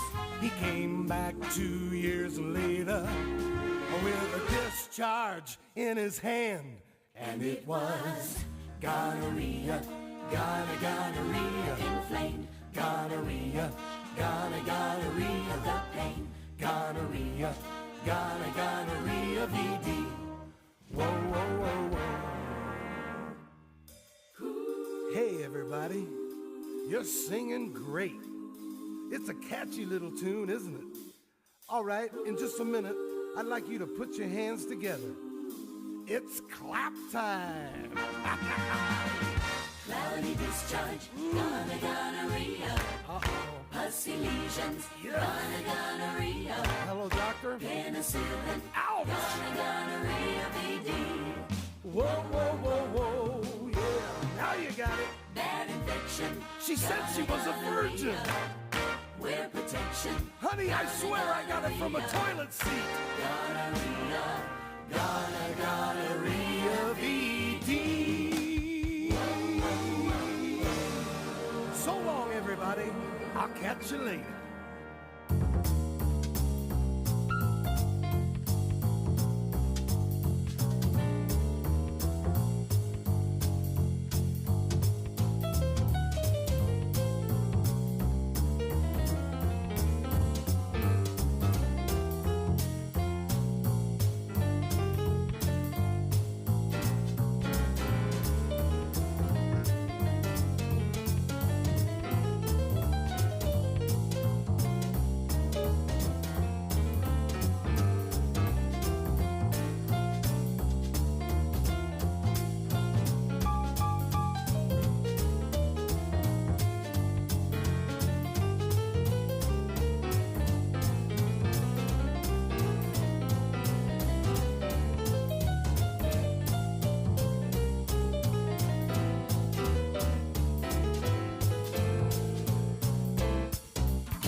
across the world, you can watch us from anywhere at this great location. Welcome back to the Bob and Tom Show. We are live at the Indianapolis Motor Speedway. Hello, everyone. Yeah. There's Kristi Lee at the news desk. There I am. There's Pat Godwin. Hey, Chick. There's Josh Arnold. Chick. Willie Griswold's here. Yo. I'm Chick McGee, and here's Tom Griswold with many, many guests. Lots of guests. Many, many guests. Coming up, a couple of drivers who have done some laps here at the Indianapolis Motor Speedway, including someone from the A.J. Foyt team, Mr. Foyt, 88 years of age, but he's got a great young driver. Could be winning the 107th running of the Indy 500. Who's to say? But they are backing a great program called Homes for Our Troops. ABC's supply company is, of course, on the side of the car, and they are matching the funds, raising some money for a great cause as they refit the homes of disabled veterans. It couldn't be a better thing to do this Memorial Day weekend. Very important stuff. Right now, I want to introduce the band Duke Tumatoe and the Power Trio. Thank you very much, Duke. Over there, it's the horn section. On our poster, it's labeled the Bob and Tom horns. Yeah. When in fact, we all know that they're the brass to mouth horns. Yes, yes. By applause, anyone who gets that joke? Anyone here? Okay. It's tough. There we go. Thank you very much. Nice to know. You see, Tom, it's when you pull out of a... Yeah, well, very good. Thank you very much. Probably very unhealthy. He thought you were going to say that. It's really kind of disgusting. Thank you. Read about E. coli. See, when two people love each other, very All right. Okay. They're probably getting a little too much into the weeds here. Now, we have all the way from Hollywood, Drew Powell. Drew is a very fine actor. Thank you. And Thank you. Drew has a couple movies coming out. He's going to be featured in an episode of Curb Your Enthusiasm. And couple episodes. Okay, very good. I'll probably be a recurring character after this. I hope so. Move over, Larry. Drew's here. But you also have a movie coming out, and then you may be doing some other cool stuff real soon, I understand. Yeah, absolutely. Movie coming out for sure in October with Hilary Swank. Actually, about I know you got a lot of fans in Louisville. About a true story of this incredible thing that happened in the blizzard of, I think it was '98 in Louisville. It's a great story. Where did you film it? In Winnipeg. Of course. Yeah, last time I was there, hey, where's Churchill Downs? Yeah, exactly. That's the weird thing about movies. They don't always film them where they are. But it's my understanding. Did you know Star Wars not filmed in space? I'm kidding. I know. Are you kidding me? Wait, what? Boy, the magic of Hollywood. So where's Endor? So they're all liars, is what They you're are, saying. yeah. Everything is fake. Liars. Okay. Now, to my understanding, this is a tribute song. I am not aware of what you're going to do. Yeah, this is a song that it's early morning. We actors, we like to sleep in. So when I wake up in the morning, I like to give myself a little jolt. And, oftentimes people say, Drew, you remind me of the Godfather's old James Brown. And I say, of course I do. I think they're only talking about the sweat part, but still, that's not going to stop me from singing with this kick-ass band. Boys, what do you think? I feel good. I knew that I would now. I feel good. I knew that I would now, baby. So good, so good. I got you. Oh, I feel nice. Sing with me if you know it. Like sugar and spice. I feel nice. Like sugar and spice. So nice, so nice. I got you.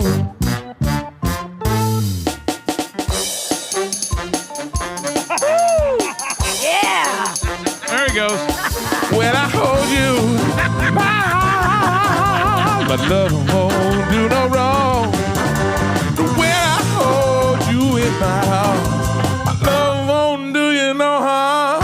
And I feel nice, sugar and spice.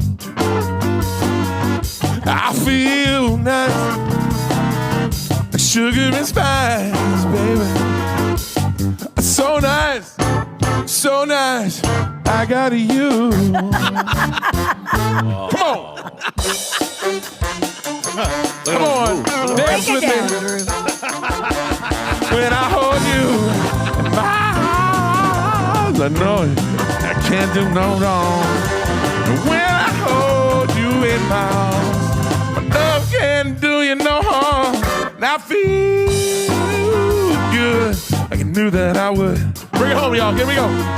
I feel good. I can hear you. Like I knew that I would. Now that's it. So good. So good. I got you. So good. So good. So good. I got you. That'll go, Kristi. So good. So good. I got you.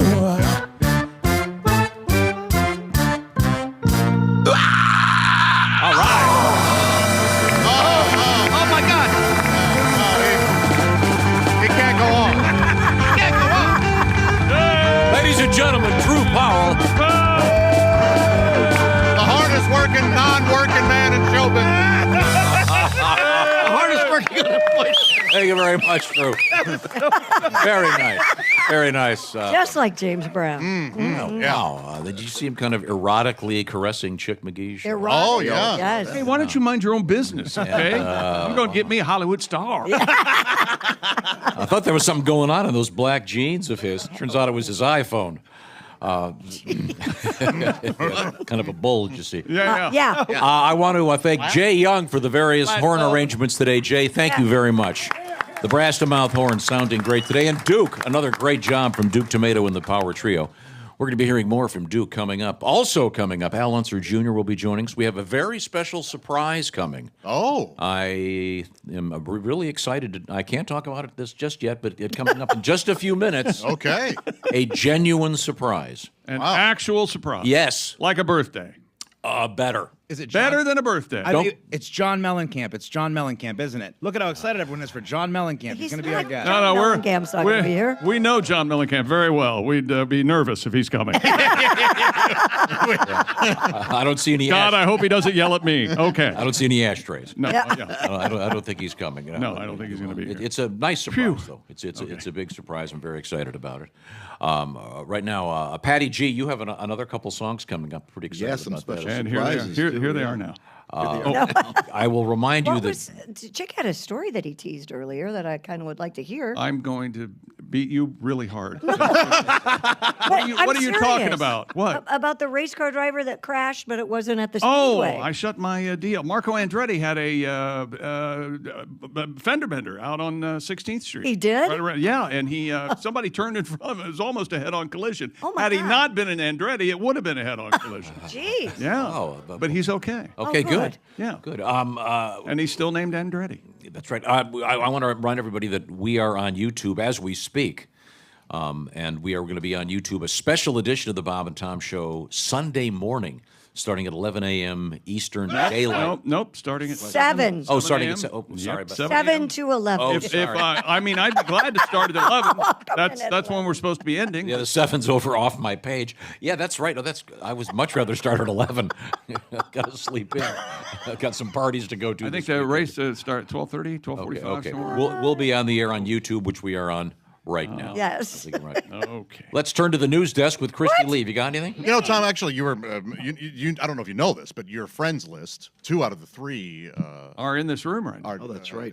Yeah, but Pat, you didn't make the I didn't make the list. Yeah, Friday, Tom put out his big list of his friends. Right. Friends. He just offhandedly said, number 1, PJ Younger. Yeah. Number 2, that's him. That's PJ. That's PJ. Number 2, Haywood Banks. Right. Yeah. And Mark Adams. And Mark Oh, you know what? Adams. I'm Number sorry. 3, Mark Adams. And so 2 out of 3 are not here. Duke was left out. Also. Right. Duke was on the list.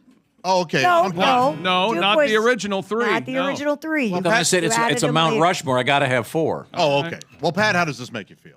Every day I write Tom silly tunes. You know he can count on me.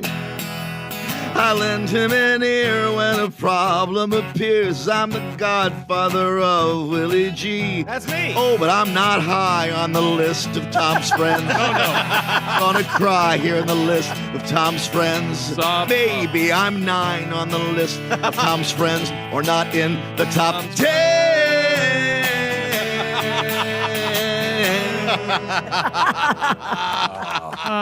Very nice. We'll just have to add another Well, I think scope. we found out that he's actually a dependent. He's not. Yeah, that's true. Yes, are these positions for sale? Because I'm. Thank you very much, Duke. Duke, can I get a little HelloFresh music out of you again? I certainly enjoy it when you play. We have... As compared to... 1, 2, 3, 4.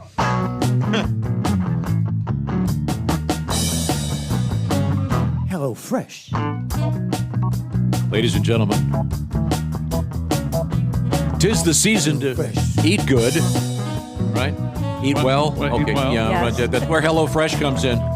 Every week you get that box, or as much as you want. You could get one every day if you felt like.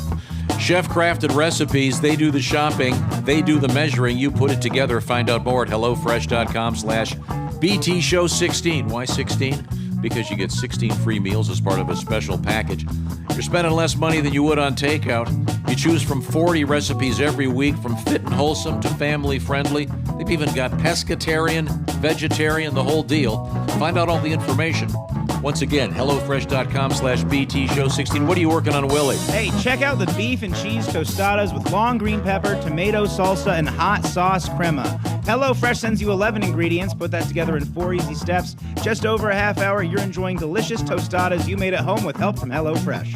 All right, check it out, HelloFresh.com. It's HelloFresh.com/BTShow16 for some special savings. That's BTShow16 at HelloFresh.com/BTShow16. Coming up, I think we're going to have our big surprise. There's music and everything for this surprise. It's a really good one. Okay. All right? I promise you, don't go away. Never has been, but This is a good one. Right. Hey. You disappoint us all the time. Yep, you really do. Every time surprise falls out of your mouth, it's a big belly drop, pal. You're going to regret saying that. Okay. All right. Okay. When we come back, it's surprise time. This is the Bob and Tom Show.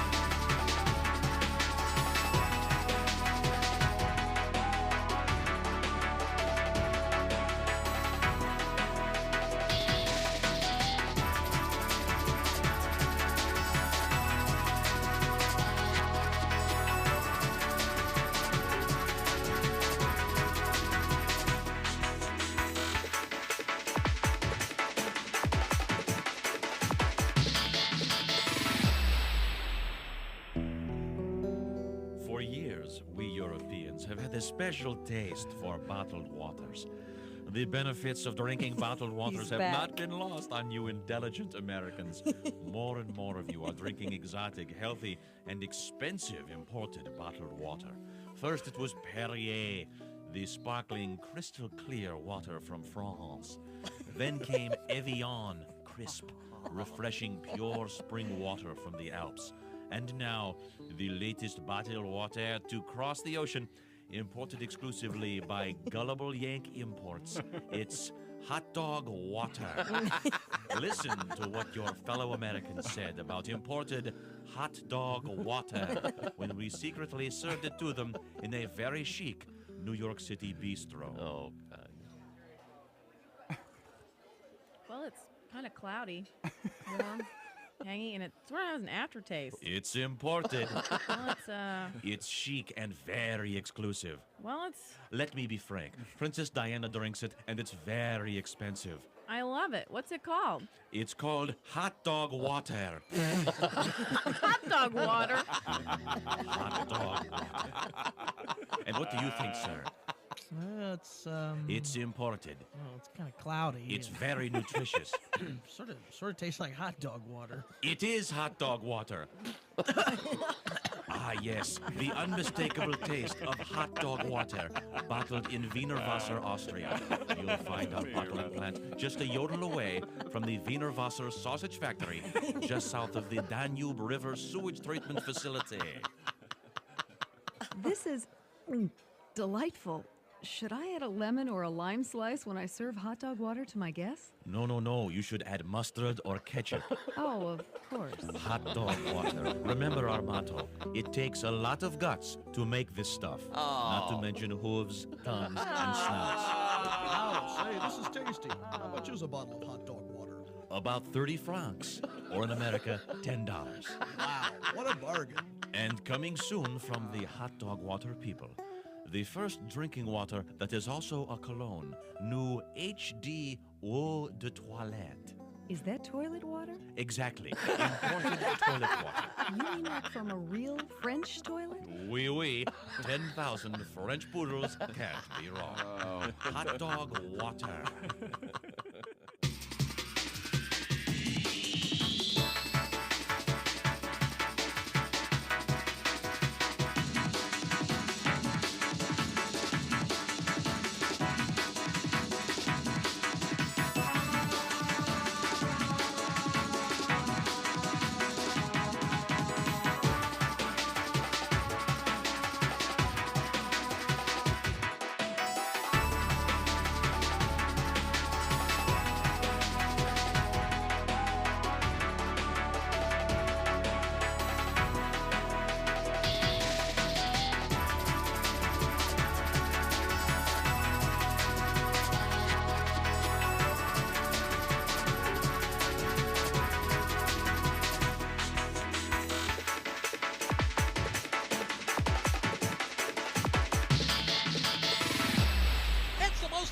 Video ever because it features real girls, and not just any real girls, but real girls on video going, woo! Oh yeah, just the way you love them. Real girls on video going, woo! All kinds of real girls on video going, woo! All across America. Real girls on video going, features real girls, and each copy of Real Girls on Video Going features a group of loser drunk guys going, that's right, you get Real Girls on Video Going and loser drunk guys going, and hey, act now and you'll receive at half price Real Girls on Video Going, that's Real Girls on Video Going, and the bonus tape, Real Girls on Video Going, and the drunk loser guys going.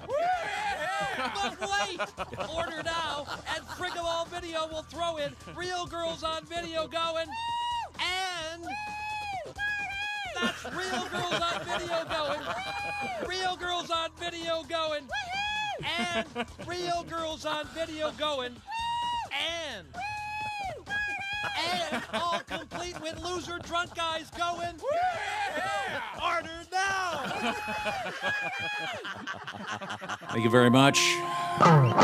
We're in Speedway, Indiana. There we go.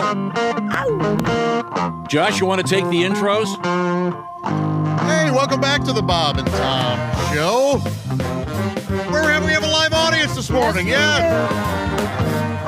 There's Kristi Lee at the news desk. Hey, Josh. Duke Tomato in the band. The Brass to Mouth Horns. Chick McGee, Willie G, Pat Godwin. All in the house. All in the house. I'm Josh Arnold. We are live just outside the Indianapolis Speedway for the big race weekend. Tom? The 107th running of the Indianapolis 500. It'll be broadcast on NBC television. There'll be several 100,000 people in the stands. We have a special tribute to A.J. Foyt coming up in just a few minutes from Duke Tomato and the Power Trio. Now, either Chick McGee got a lot more handsome or we're being joined by Larry Foyt. I can't tell. Larry, it's good to see you again, sir. Good to see you. Good to be here. And, Larry, do you want to introduce your cohorts here? I know we have Adam and Tom. And what we're talking about is a great program called Homes for Our Troops, and ABC Supply Company, which works with you guys, is doing a matching donations. This is a great program. Then tell me just a little bit about it. Who wants to talk? Adam, Tom? I'll talk. Okay. I'm Tom Landemeyer, the president and CEO of Homes for Our Troops. We've been around since 2004. Headquarters are located just outside of Boston, Massachusetts. And our mission is to build and donate specially adapted custom homes across the country to the most severely injured post 9/11 veterans to enable them to rebuild their lives. That's great. And once again, ABC Supply is doing a matching donation thing for a limited period of time. So on the various Bob and Tom social media sites, we have a little place you can click to make a quick donation. Pretty cool. Yeah, that's great. This is ABC Supply is probably our number one sponsor, second to none. And for the last couple of years, they've come to us saying that because they sponsor an Indy car, one of AJ Foyt Racing's car, number 14 this year, they wanted to make it all about us and try and help us with some awareness and raise some money as well. And so this month, all during May, they're matching up to $1 million. Any donations we get all through the month. Right. And then, Larry, the car is, you've got a pretty great driver. I just saw him backstage. Handsome guy, isn't he? Man. Yeah, you're going to get his hair even higher talking like that. He does have some hair. I walked backstage, and he's talking shoes because he's a shoe guy. And although he has an Italian name, he's an American. Yeah, from Connecticut. That happens. That happens every now and You know, again. that does happen. I know, but it's just, this race is so international. This morning I mentioned him, and someone goes, oh, so he's from Italy. It was me, yeah. Uh-huh. So what does that just show? It shows I know nothing. Tell us about the car, Larry. What's he driving? Boy, if you haven't seen it, I think everybody's seen it. He's done such a good job qualifying. You know, we've gotten some great airtime.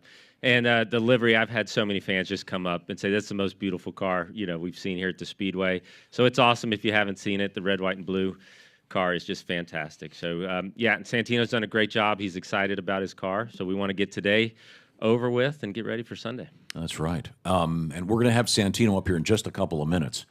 Handsome guy. He does have some cool shoes on today, too. Yeah. Awesome. He's a shoe guy. He and Drew Powell are talking about very expensive tennis shoes. Now, AJ is here. How's AJ doing? 88 years of age? 88 years of age. He's doing okay. You know, we lost my mom recently, so that's been tough for him. But I think getting here has been a good distraction. And I'm just glad the cars are fast for him. You know, we've struggled the last few years, so to come here and get both cars in the top 12, you know, that's for him. It's definitely a little bit of fire under him. Yeah. How fast are these cars going? Oh boy.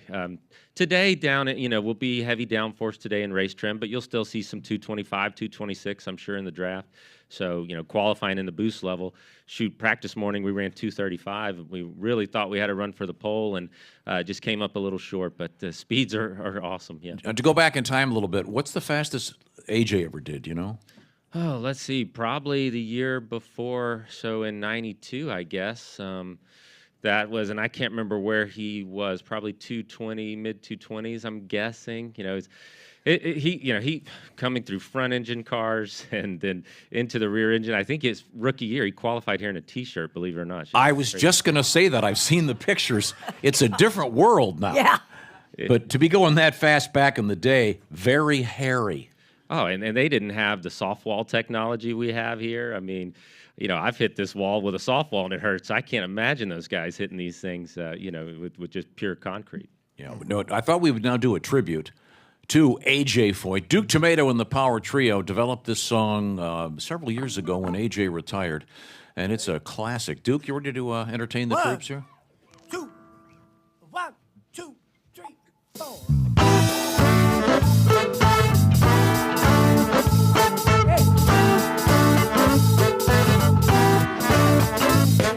Sun is shining, hear the engine whining. Here comes Super Tex. Hang around the track, he ain't looking back, he's just watching out for rest. A different breed, Lord, he loves the speed. Can you hear the engine roar? He's jumping bumps, he's taking his lump, got the pedal to the floor. I'm singing, AJ, AJ, the whole world knows your name. AJ, AJ, without you it won't be the same. You drove.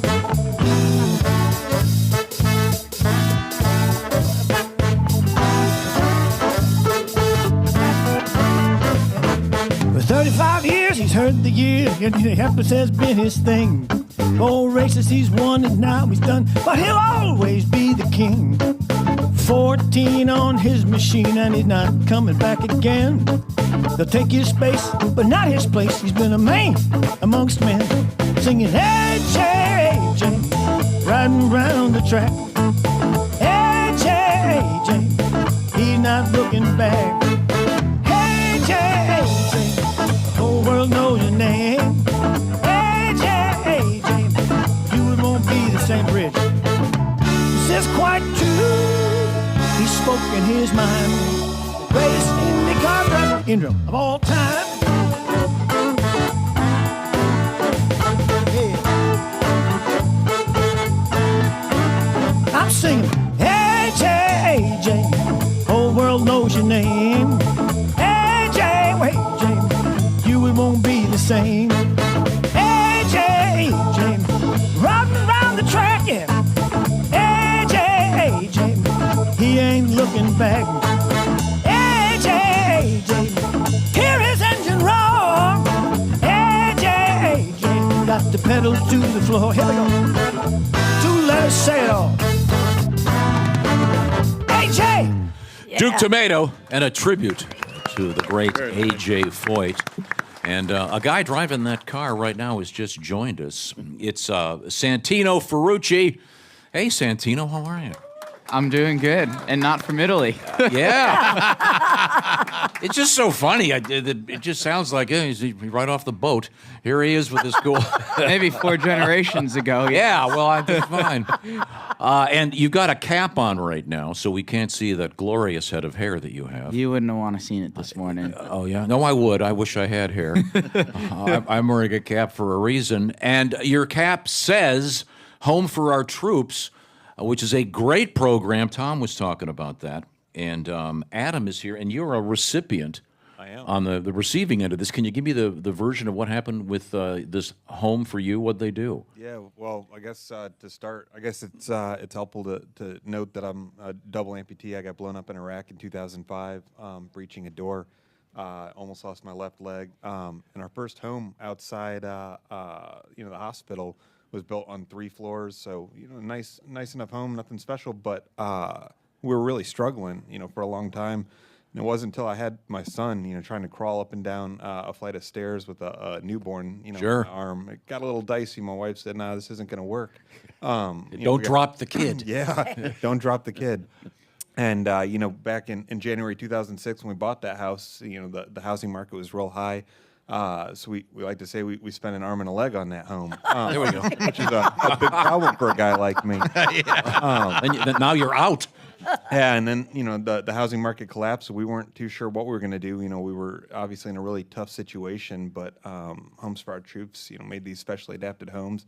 Figured it was a long shot. Really wasn't too sure, what to expect. But it's just been a life-changing program, across the board. A lot of the things that we expected, are going to make a big difference. Having, a handicap-accessible home, being able to use a wheelchair, definitely impactful, but also not having a mortgage payment to worry about. Amazing. Promoted, a lot of different positive outcomes for me and my family. Mm-hmm. It's tremendous. And AJ's team is supporting that thanks to ABC Supply.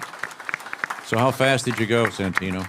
Which day? The one that counted. The one that counted, man, our average lap pace was 233.9, which was our best for the day.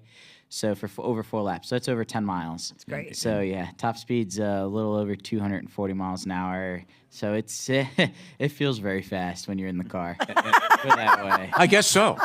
So now, who's talking to you when you're going around? How many people are in your headphones that are talking to you? So only 3 people. I have my 2 spotters, turn 1, which is Bryce, turn 3, which is Pancho Carter's son, Dane, and then Larry. So if I make a mistake, the boss man's the first one to tell me. Or if we need to do anything, the boss man's the first one to tell me. It was kind of funny coming in this year because Larry hasn't been really on the stand in a while. And that was one of the things I really wanted was I pushed Larry to be basically running my stand and calling the race for us and running strategy. So not only running the team, but he's also got to study tomorrow. And he does a good job. I mean, we've had really good races this year. We've just had a couple of unfortunate things happen in these races, but we've really come from the back quite a few times and done a really good job. Is there any cursing ever? From whose part? Yours. Yeah, potentially. I would think 230 miles an hour, that wall right ahead. It's not the wall that makes that happen. Yeah, it doesn't really jump out in front of you. It's the other 32 that can make that happen. The other 32 guys out there. And there's a lady this year, of course. Yes. Yes. Are they going to do, do we know, are they going to do lady and gentlemen start your engines, or are they going to do the drivers start your engines thing? I don't know. Yeah, I prefer the lady and gentlemen. Just to keep with the tradition, but Well, I'm sure they'll consult you. I know. No, they'll do. They'll do the politically correct one. I would imagine. Now, Santino, what's on your helmet? Because you get the option of doing your own helmet. Is that correct? Yeah, so it's pretty cool. Larry lets me have a lot of freedoms, like my helmet. So I've always done, the last few years, I've been doing just some wild different designs. This year, my helmet is basically cherry blossoms and some waves. I also have my friend Derek and his dog painted onto the helmet, just like a little thing that we started last year that, it's... A good luck charm? I don't know. I feel like it brings me luck. I like people on my helmet. I have one of my closest friends and a longtime sponsor of mine, Bob Garthwaite. His dad passed away 4 or 5 years ago, and I have a in loving memory commemorative thing painted onto my Hans device. So that's been with me every race since then. So I just like to have different things on the helmet. Just throughout the years, just start to collect things that I'm superstitious about that I just keep. So like I've been wearing the same pair of race shoes for the last 3 years. Wow. Now, do you ever get to talk to AJ? Every day he's in there. Is there any cursing at all? You don't have to. Hard pass. Hard pass. Yeah, I mean, you how old are you right now? 24. 24. 25 next week. AJ is 88. It's amazing. Has he ever told you about qualifying in a T-shirt and a helmet that looks like a kid's bicycle helmet? I haven't heard that one yet. That's a new one for me. I think my favorite AJ story currently is the Flapjacks NASCAR story that Larry tells. That's got to be the all-time. That was a good one, yeah. Yeah, that's got to be one of my. Can that be told on the radio? Oh yeah, it was not a big deal. I mean, this was when I was driving NASCAR, and AJ has always had a way with technical inspection and getting around those things the best he could. But I remember we had, I was sponsored by Harris Casinos, so there were these coins going down the side of the car, and we roll into tech, and they're like, "We're not going to let you qualify. You can't have gambling paraphernalia on your car." And AJ turned to the tech guy and said, "I don't know what you're talking about. Those are flapjacks from the buffet." The guy just didn't even know what to say. Like, just go ahead. Go ahead, Mr. Foyt. You'll see that car in the 107th running of the Indianapolis 500 with Santino Ferrucci at the wheel. Best of luck, Santino. I'm really psyched for you. And you're one of the few drivers that doesn't have blue eyes. Oh, I knew this was coming. We interviewed most of the drivers yesterday. Have you ever noticed the preponderance of blue eyes? No one has. It's never mentioned. I expect the NBC broadcasters to mention You are this. crazy. No. No, it's significant. I think this gives them a distinct advantage. Meaningless. I do have blue eyes, though. You do? Yeah. It must be the lighting. Blue eyes are good luck, of course. Larry will back them up on that. Thanks, boss. What color are AJ's eyes? Oh gosh, You don't even know? I don't either. Nobody cares about that. Try not. That's what we're trying to tell you. When they're in the winner's circle, that's going to be the first question. We care about where we can make a donation to help these great veterans like Adam Well, thank get you a very new much. home. All right, homes for our troops, by the way. And I will remind you that if you go to any of the Bob and Tom social media platforms, it's right there. Or you can go hfotusa.org. It's very simple. hfotusa.org. So please get that done. Thanks very much, gents, for heading up here. And again, Santino, best of luck. And Adam, thank you for your service. So Of course. Thank you. Do you have any like race morning rituals? No, not in particular. Just wake up and. Can you drink coffee or pancakes or flapjacks? Well, no flapjacks this morning, but it's just one of those things to where it's you just enjoy a moment. You're so lucky to do so lucky to be doing what I'm doing. You're one of 33 people in this race. So, it's for a great cause as well for us, for our car. So it just kind of adds that little bit of extra specialness to it. It's one of those things to where I really want to do well for the team, for all of our veterans, for Homes for Troops, and to start fourth is a great starting spot. AJ's won it twice from there. Yep. Well, that's cool. I think we have one of the best chances on the grid. Oh, so exciting. We'll see Do what happens. you have any tattoos? I do. Uh-oh. I had a half sleeve. Oh, Really? no kidding. I do, yeah. So Now, if you win, will you put the Borg Warner trophy on your arm? like Tony Kanaan? Yeah. I don't know. Probably not. I don't know. That stuff to me is superstitious. Really? Yeah. So all of my 500 helmets, you see a lot of people do 500 helmets that have the 500 logo or the Borg or the all these tributes. I won't do it unless I win this race, just because I think that is a weird juju.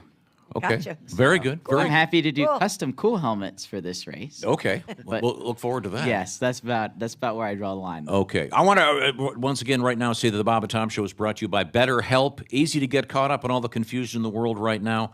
Get some balance in your life with therapy. BetterHelp can connect you to a licensed therapist. It's all done online, so it's extraordinarily convenient and flexible for your schedule. Details at betterhelp.com/BT show to knock 10% off your first month. More balance in your life with BetterHelp. That's betterhelp.com/BT show. While I'm at it, once again, if you go to the Bob and Tom social media platforms, you can find out about this great program that Santino is driving for with the AJ Foyt team. Thanks, gentlemen. When we come back, another huge surprise. This may or may not involve someone sitting up here. That's all I'm going to say. This is the Bob and Tom Show.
Every day I give thanks to God. I was born a man instead of abroad. When Oprah comes on, I turn off the TV. I don't shave my legs, I stand up to pee.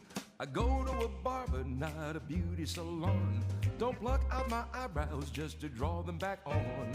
Don't wax my pubes so I can wear shorts. I use my turn signal, I understand sports. Man, I'm glad I'm a man, man. Tell you the reason I am. I don't go through a phase every 28 days. Man, I'm glad I'm a man.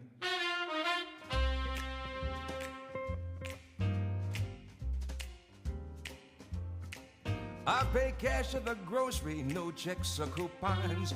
Don't take along a friend when I go to the John. I don't throw a fit when I break a nail. I don't buy a lot of shoes just because they're on sale. I don't apply makeup in my rearview mirror.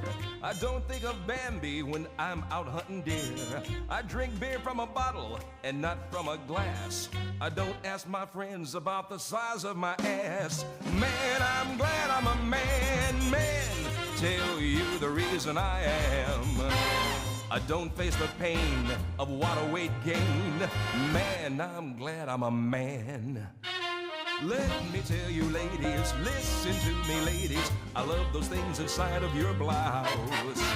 I love your pretty faces, your warm and soft embraces. But if I had my own two boobs, I'd never leave the house.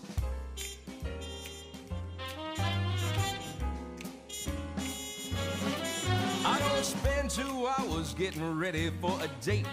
I don't play with dolls unless they inflate.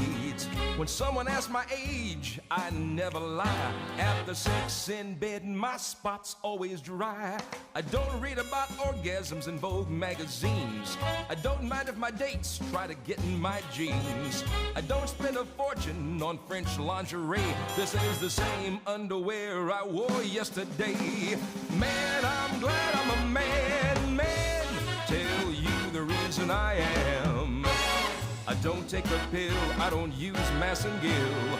Man, I'm glad I'm a man. Man, I'm glad I'm a man, man. Tell you the reason I am. I find Michael Bolton completely revolting. Man, I'm glad I'm a man.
Hey, welcome back to the Bob and Tom Show. Kristi Lee at the news desk. Hey. There's Pat Godwin. Hello. There's Josh Arnold. Hey.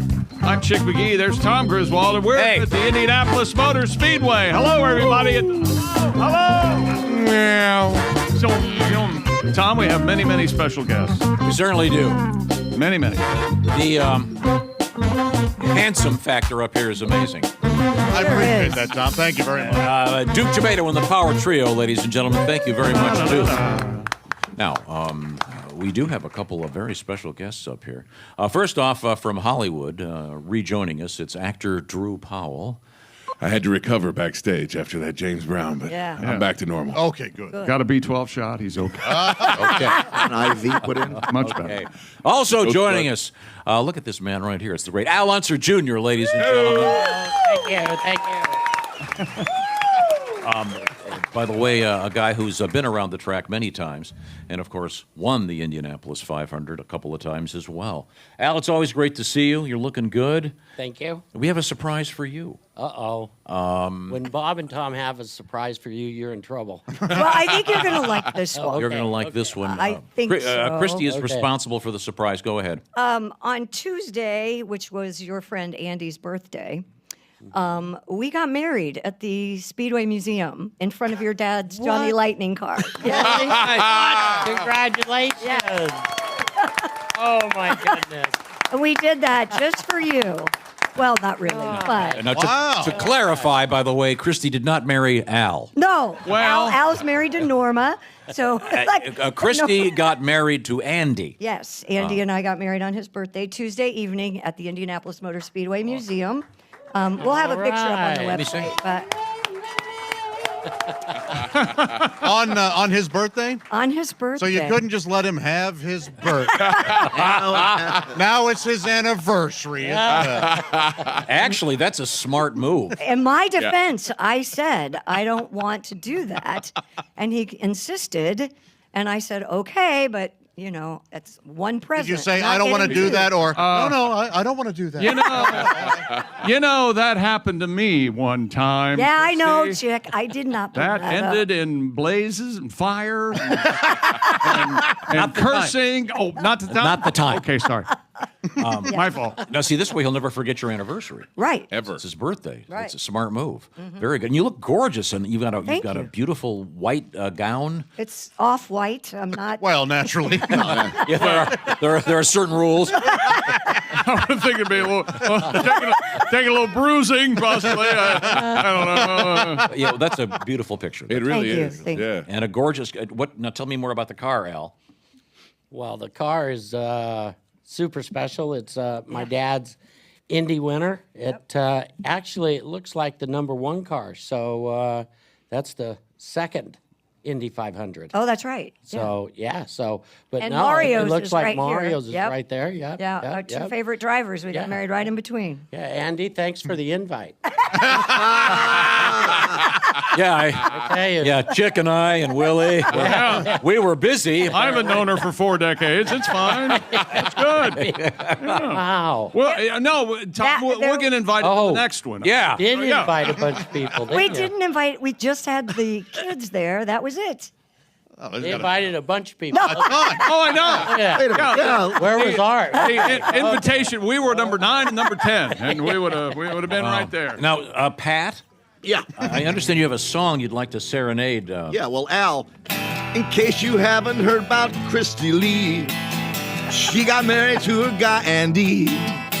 When he proposed, she said, what the hell's one more? Well, welcome to the family, Kristi's husband number 4. Her first 3 marriages just didn't stick. Kristi was 0 for 3 and tied with Chick. Thank you. Thank you very much. Now he wants to date and even up the score. Who will win the title? Chick's ex-wife number 4. I'm looking at you, pal. They say half of marriages will end in divorce. That number seems too low. I need to find out the source. Our show is 9 for 9, including my 2, of course. Even Tom and we all know he's hung like a horse. Forget the odds. We wish you both the best. Forget the odds. We know your love is gonna pass the test. But just in case it doesn't and your marriage takes a dive, may we suggest Josh Arnold for your husband number 5. Match made in heaven. Your husband number 5. Your husband number 5. All right. Very nice. So romantic. That guy. Now, we are joined by Andy's friend, Al Unser Jr. Al, what's the fastest? Do you remember your fastest time here doing qualifying? During qualifying would be 2:28. Wow, is very I hairy. ran here. Yeah, Very yeah, hairy. It was in the 209 pushrod engine when we put it on the pole in '94. Wow. Obviously, when you were driving, you were just out there in the air. Now they've got sort of the windshield thing going. Yep. I like the air. I like. Well, you'd have I to, like- I would yeah. think, yeah. Woo, a necessity for most athletes. Yeah, there's no sense fighting it. Yeah, do you call it a rag top or a breezer? Yeah, I was talking to one of the guys yesterday that's driving, and he said he was totally opposed to this. Newgarden said totally opposed to having if you've open wheel racing. They were kind of out there in the air. He was completely opposed until he got it and went, "This is great." Yeah, you saw how many people's lives it saved so far. Yeah, so it's a cool thing. But now, do you have any of the cars that you won the race in? I do not. No, we have replicas at the Unser Museum in Albuquerque. Yeah. Yep. Do they when you get the pole, they give you the pace car, right? Well, when I won the pole in '94, they gave you a pole van, and it was a van that was made for the pole. Okay. Well, that blows. Wait. What kind of pole van are we talking about? Is there a pole in the van? Yeah, I've been on some buses that have those. Some limos, yeah. It's a very comfortable van, if you know what I mean. Okay. Did it come fully stock? As it were? Well, it came with the back seat that would lay down. Yeah. All right. So I mean, it was a nice van. Pole position indeed. We were talking to the great Chuck Yeager, fighter pilot, and he had been here driving the pace car a couple times. Remember the story? Absolutely. They gave him what? They gave him a Corvette. And what did he do with it? He traded it for 2 pickup trucks. Yeah. So he knew about going fast. He didn't need the Corvette for that. Nice. So I thought a pace car. Do you still have the van? Yes, we do. Really? Absolutely. Is it all decked out with some cool logos? Well, yeah, at Indianapolis Motor Speedway, it was red and white. It was a beautiful van, just absolutely. They get the pace car if they win the race. We do get the pace car. Yeah. No. It all depends on the contract you have with your owner, okay? But I got both my pace cars. Dad got all of his pace cars. Uncle Bobby got his pace cars. So. Did you ever drive them? No. Okay. Can I? No. Ask if you can have one. Ask if you can have one. No, actually, we with my pace cars in '92, it was a Cadillac Elante. It was actually third in line. It was the third backup to the original pace cars. So it's got the lights on it and everything like that. I had to sign a document that said that I would never license it and drive it on the highway because it doesn't have emissions, believe it or not. And so, but the second was the Ford Mustang, and it has less than 100 miles on it today. Whoa. Now the Cadillac, it did some going around the track and stuff like that. So I think it has right around 350 miles on it. But they're museum pieces. They're trophies. So Have to change the oil. Same as the pole van. The pole van's a van. trophy. Let's not forget the pole van. You should go out and start them up every now and again just to put the battery. They run. Everything's good. Okay, cool. Al Unser Jr., ladies and gentlemen. We're going to come right back. This is a special edition of the Bob and Tom Show. We're all over the place on YouTube, by the way, streaming live worldwide. Special edition of the show coming up, 7 a.m. Eastern Daylight Sunday, Time. race day, yes. Sunday morning. This is the Bob and Tom Show.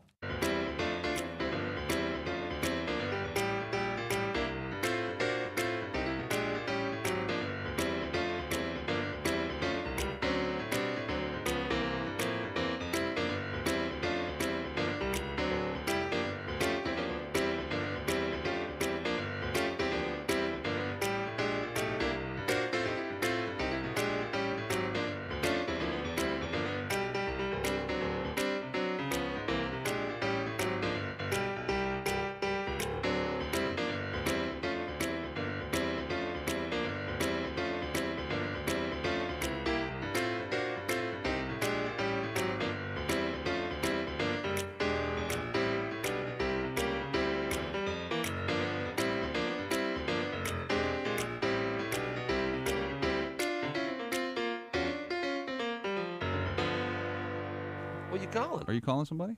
Yeah, I just calling the one of these special hotlines I like to call. Mm-hmm. You're going to like this one, I'm sure. Okay. Hello, and thanks for calling the Animal Walked Into the Bar joke hotline. Oh, I love this. one. This is great. Brought to you by Paparazzi's Pizza. Wow. If you'd like to hear today's joke, please press 1. Oh, okay. What else is Press the other one, huh? options? Wait a minute. Are there other options? No. Please No. press 1. Okay. A baby seal walks into a club. Thanks.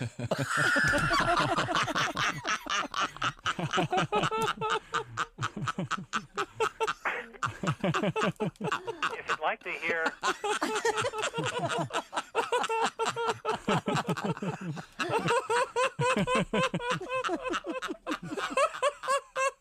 That's it? I think there's more. There might be more. Press If you'd one like again. to hear a people walk into a bar joke, please press 2. Oh, press 2. Thank you for pressing 2.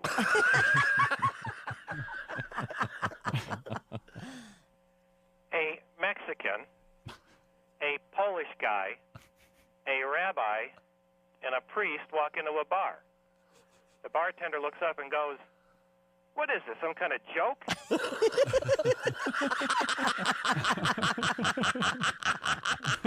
Is that it? That's it. Press 1 again. See if he'll do the one about Let the me seal try that again. again. Okay, Press 1. A baby seal walks into a club.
Bob and Tom Television presents the most exciting, action-packed reality show ever.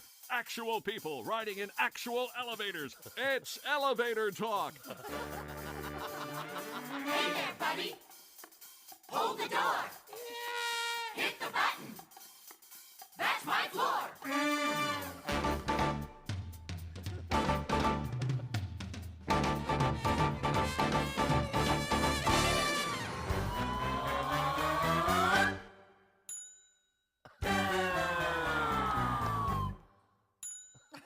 Don't take the stairs.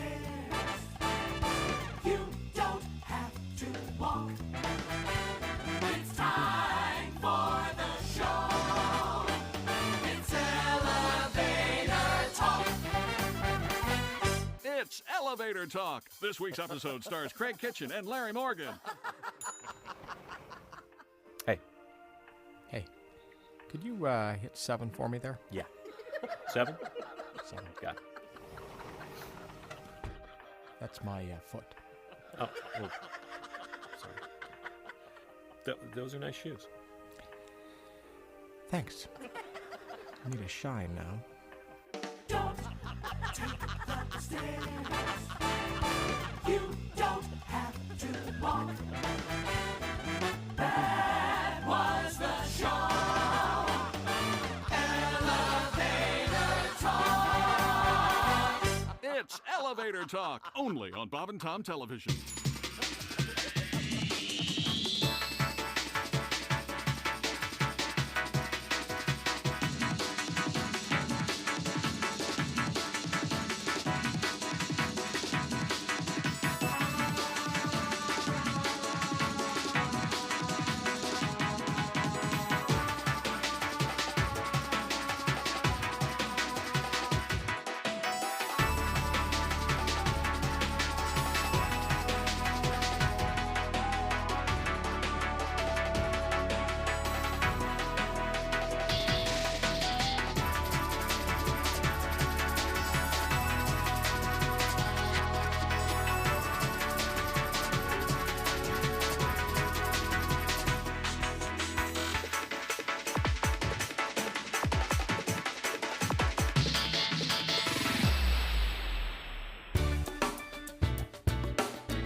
And one more big surprise guest. Welcome back to the Bob and Tom Show. We are live at the Indianapolis Motor Speedway. Chick sucks. All right, I heard a chick sucks. Clear as day. I want that person removed. There's Kristi Lee. There's Pat Godwin. There's Josh Arnold. Willie Griswold's here. Don't you mean Mrs.? I was just thinking, if Kristi and I got married after all this, it would be our 9th combined marriage, because that would be. And she'd be Kristi Lee McGee. It would be your 5th. It'd be your 5th and my 4th. It'd be the 9th marriage between us. Wow. That seems like too many. Yeah, good Is that too many? That's too many. Good topic. You guys need to get better at love. Yeah. We need to figure something out. It's unbelievable. Back to you, Tom. Thank you very much. Hello, Speedway, Indiana. Look at all these people here. This is great. Sunday, NBC Television will be showing several 100,000 people because it'll be the 107th running of the Indianapolis 500. A gentleman who has won that a couple of times is sitting right over there. It's the great Unser Jr., ladies and gentlemen. Thank you. Duke Tumatoe and the Power Trio and the Brass to Mouth Horns. We have a song coming up in just a second. Al, you get to do something really unusual on the morning of the Indianapolis 500. You're going to be driving a rather odd car. Can you give me the details? Yes. I will be driving my Uncle Bobby's 68 winner. Oh, my. The morning of. The museum puts out a few cars to go around the track to honor those guys. And my cousin Johnny will be driving my dad's 78 winner. Eddie Cheever's winner is going to be out there. Johnny Rutherford's winner. How do they? I mean, I know this is an idiotic question. How do they get them started? Haven't they been sitting around for? Do they have to? Well, they work on them. They get them started. They take the starter and put it in the back of the car. And Baroom. Well, Like the old days. The biggest problem is finding the keys. Yeah. Yeah. God knows where they might be. So you're in a drawer. True. Yeah. So you're driving a car. What did you say? 68? 1968 winner. The number and 3? The number 3. How different? yeah. How The different number is it 3 from the ones you Griswold. drove? Oh man, I drove it yesterday. The gearbox is low and high. Wow. That's it. That's it. Oh yeah. It's low and high. Now, is there some lofty boss guy that goes, "All right, Al, don't go too fast"? Well, the owner of the car, yeah, he was there yesterday, and he's going, take it easy, kind of thing, and so, yeah, sure, right. I'm going to take it easy. Right. I'm going to see what this baby can do. Damn right. I got a quick story. So we did this thing one time where we had this car. Bob and I are driving this car around town, and the idea was you would enter this contest. We put all the names in the trunk, and we were going to drive it around till we ran out of gas, then pick a winner. Mm-hmm. So we're driving it around, and Unser Jr. gets in the car, and of course insists on driving. Of course. So he pulls up to the Indianapolis Motor Speedway, and they have the security guys, and the guy looks, "Oh, hey, Al, come on in." Next thing I know, we're doing a fast lap. We're on the air live, and Al goes, "Yeah, this is probably the fastest this car's ever gone. I hope the tires don't blow when we hit the wall." Well, it's nice that he hoped that. Yeah. Then he explained that these tires are not designed to go this fast. Well, what if he'd said, "Boy, I hope these tires blow, then it's going to get interesting." He didn't do that. Yeah, well, we managed to survive. I also raced against Unser Jr. And identically prepared. Wienermobiles. That's right. The Oscar Wire Wienermobiles, and I was ahead because I cheated, and then Al passed me. Back in the day. Cheaters never win. Don't you know that? Yeah, I'm They get married 9 times, evidently. I don't know. That's just me. You're just going back. Wow. What the hell? I haven't even married. Okay, here's the thing. I almost died earlier, okay? Now, Al is good friends with Kristi's new, ladies and gentlemen, husband. That's once right. again. Yep. Kristi Lee married again. And honestly, they have a ways to go, okay, Kristi? Because Uncle Bobby married 6 times. Oh, he did? Yeah. Oh, okay. So you got a ways to go. I think I'm done. I think. She said, I think. I think. That's right. It's a tough room. Gotta leave the door open just a little bit. You never know what might be coming through that door. Yeah, maybe Santino. That's a little too young. I never say never. Now, Pat, you have another song? Yeah, we have a tribute to Andy and Kristi Lee. Duke, hit it there, fella. Fella? You hit it there, fella. Who's he? That's doing it. You think you're Sinatra. Hit it there, fella. That's beautiful.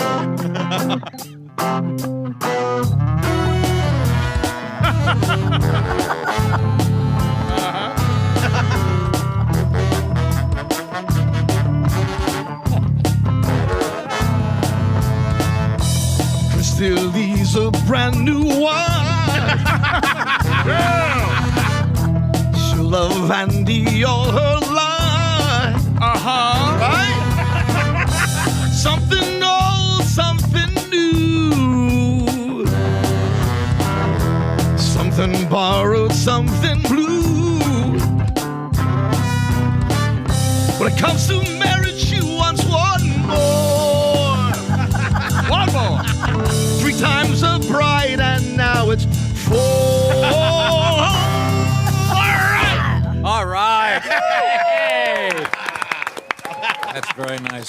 Duke Tomato and the Power Trio, and of course the Brass to Mouth Horns, a great arrangement by Jay Young. Thank you very much, Jay. He's on the middle sax over there. Normally in England, Middlesex. The references get obscure. Hey, if you're enjoying today's show, you're our kind of person. That's just all there is to it. Yeah. We're all over YouTube. We did a bunch of interviews with some of the drivers, and Unser Jr. is here with us. Is there anything you can pinpoint that is the distinction between today's drivers and drivers in your day, other than the fact, obviously, are they younger on average than they were back in the day? They're younger on average, and quite honestly, they're smaller. Yeah. You know, they're today's car is just as difficult to drive. It's just different. Okay, and so that's all there is to it. You know, like we talked about the windscreen earlier. What I don't like about the windscreen, what I see, I've never driven that car. Okay, but it looks so hot in there. You know, it just adds heat to the whole thing because you're not getting as much air as you would without it. But the safety aspect totally outruns that. Okay, so you know, wearing long underwear under your fire suit, you know, to me that got too hot, so I didn't do that. But I was lucky because I never caught on fire. Yeah. Had I caught on fire, then I would have wished I had it. Yeah. Because that hot. Even as a fan, I would wear Nomex briefs just in case. I just want to add what Al's saying. I think we're all lucky we didn't catch on fire. Yeah. Sure are. Yeah, absolutely. I'm not wearing long underwear today. I hope I don't catch on fire. I hope not. I would be remiss if I didn't. I said, you guys have to hydrate, obviously. I have talked to drivers who have had to go while driving. Right. Did you ever have to release during a... No. Thank you. No. Are you lying? No.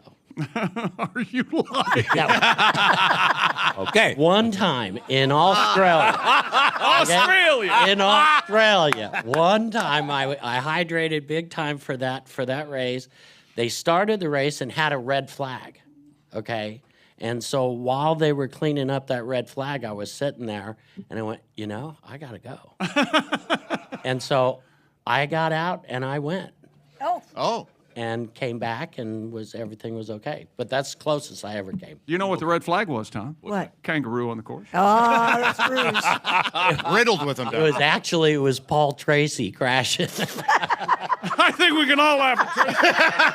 Oh, yeah. He deserved it. That's a Canadian on the track there. Now, we should talk about your audiobook is coming out soon. Yeah. I just I got out a book about a year ago. Checkered Past is the name of it. It's basically an autobiography. I'm brutally honest about racing and my personal life and that kind of thing. And my wife, Norma, she talked me into making an audio version of it. And so I just completed that. So I'm actually reading the book And so You know, we could have done it. I mean, well, quite honestly, I sound like Uncle Bobby, so I don't know. I don't know how it's going to come across. No, it'll be great. I have read the book. It's amazing. It's a great story, and you are brutally honest about the ups and downs of being a race car driver. Yep, absolutely. I highly recommend it, and I can't wait for the audiobook. Thank you. I'm sure you did a great job. It'll come out this summer sometime. We were trying to get it out for May, but things just didn't happen that way. So, You didn't read fast enough. It was hard. Yeah. I mean, it was hard. Reading is hard. Exactly. You know, when I did the first chapter, I discovered, wow, I can read. Well, you know, I'm listening to Peter Frampton's book right now, and it's 10 hours long. And it's great. Well, yeah. It took you forever to do this, didn't it? Yeah, it took me, I don't know, about 3 months. Yeah. To get it done, and it's about 9 hours is what they're thinking. So 9 hours of you? Of me sounding like Uncle Bobby. Thank you very much. Al Unser Jr., ladies and gentlemen. Thank you. Al. Thank you. It's always a pleasure. We'll be watching you coming on a Sunday morning, driving the old 1968 car.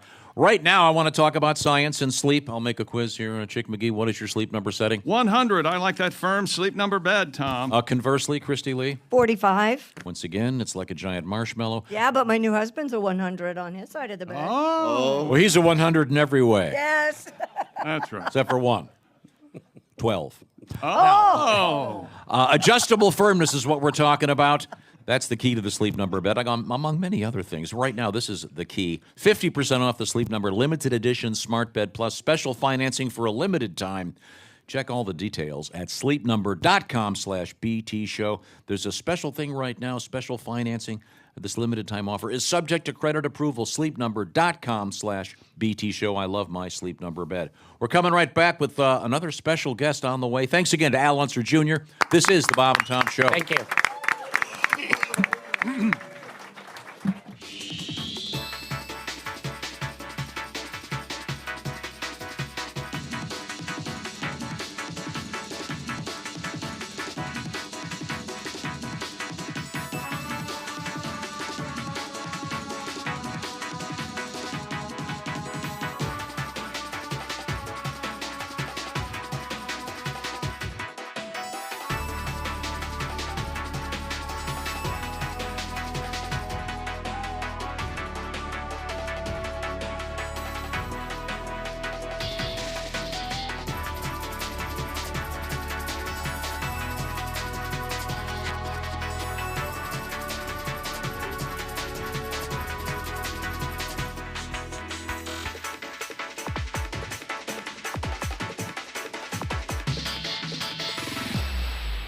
Famous for getting his butt glued to a toilet seat, and it's time now to hear from him in a new segment we like to call Ask a Man Who Is Glued to a Toilet Seat. We have the man who is glued to a toilet seat on the line, so let's go to the phones for your questions. Hello, you're on the air. Hi, thanks for taking my call. Listen, I've been dating this woman for a couple of months now, and I'm starting to have real feelings for her, but none of my friends seem to like her. What should I do, man who's glued to a toilet seat? Help! Somebody help me, please. Can anybody hear me? Hey, some jerk put glue on the toilet seat. I'm trapped in the handicap stall. Hello? I'm not handicapped myself. I just like the extra roominess. I really didn't mean any harm. I just figured even if Stephen Hawking is here picking up a few sheets of plywood, what are the chances of him needing to pinch one off at the exact same time I do? And I apologize if handicapped isn't the correct term. What is it they prefer? The conveniently parked? God, why won't someone get me out of here? Or at least throw me a magazine. We've got time for one more call. Hello, you're on the air with the man who is glued to a toilet seat. Hello, long-time listener, first-time caller. I work in an office, and I've developed a huge crush on my married boss. And I think the attraction is mutual. What do you think I should do, man who's glued to a toilet seat? Hey, is that someone using the urinal? I can hear you out there. Turn off your damn iPod, you self-absorbed little puke. You worthless crumb of human flatulence. You pimple pancake. Ow, my cheeks are burning. Look, it's not the good kind of burning, like the kind you get after you've slipped the hooker an extra 50 to spank her with your hairbrush.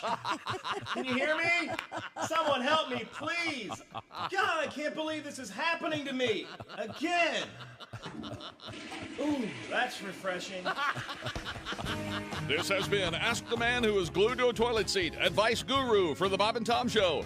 Not to be confused with the Ask a Man Whose crazy ex-girlfriend glued his genitals to his stomach. That airs later.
I understand we have something new from Billy Mazing. Oh. Hi, folks. Billy Mazing here with another amazing revolutionary product exclusively for Bob and Tom Show listeners. Ladies, how many times has this happened to you? You've spent a night hitting the bars and drinking way more than you should, but when it's time to hurry to the bathroom and vomit, your BFF is making out with some guy by the jukebox. Suddenly, you don't have anyone to hold your hair. Well, now your worries are over thanks to my amazing Barf Away barrettes. Only $19.95 for a set of 2, 3 sets for $89.95 plus shipping and handling. Yes, these fashionable accessories can be attached at the first signs of queasiness, holding even the most unruly quaff out of the line of fire.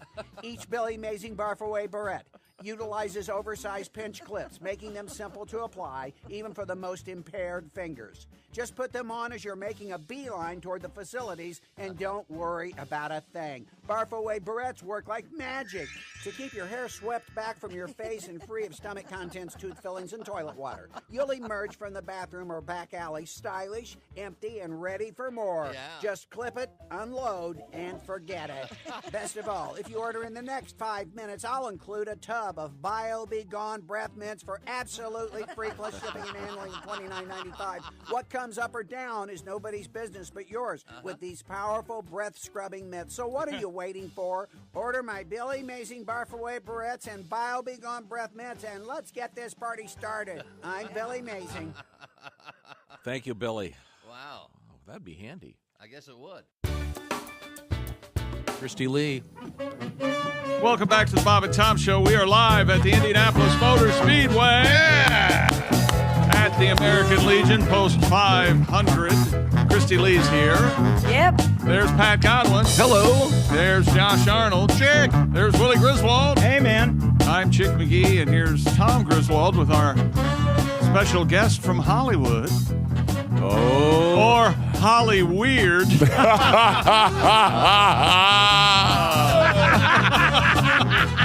He is actor Drew Powell. Woo. Hi, guys. And he's going to be featured soon on Curb Your Enthusiasm. Yes. Very exciting. We're going to get some music out of Duke Tomato. We may have a very special guest coming in. I just can't say. But right now, thank you very much, Duke. Certainly appreciate your being here. Drew. Yeah. What are you most well known for? What show? my good looks and my deep baritone voice. Nice. Right. Oh, you said what show? Gotham, I think. Gotham was a prequel to Batman. It was 5 seasons on Fox and Netflix. And you portray? I was Butch Gilzine, a mobster, and then I turned it With a heart. With a heart of gold. Right. Yes. I was Fish Mooney's right-hand man, played by Jada Pinkett Smith. So you couldn't have, you had like tiny little Jada in big old country. Please keep her name out of your mouth.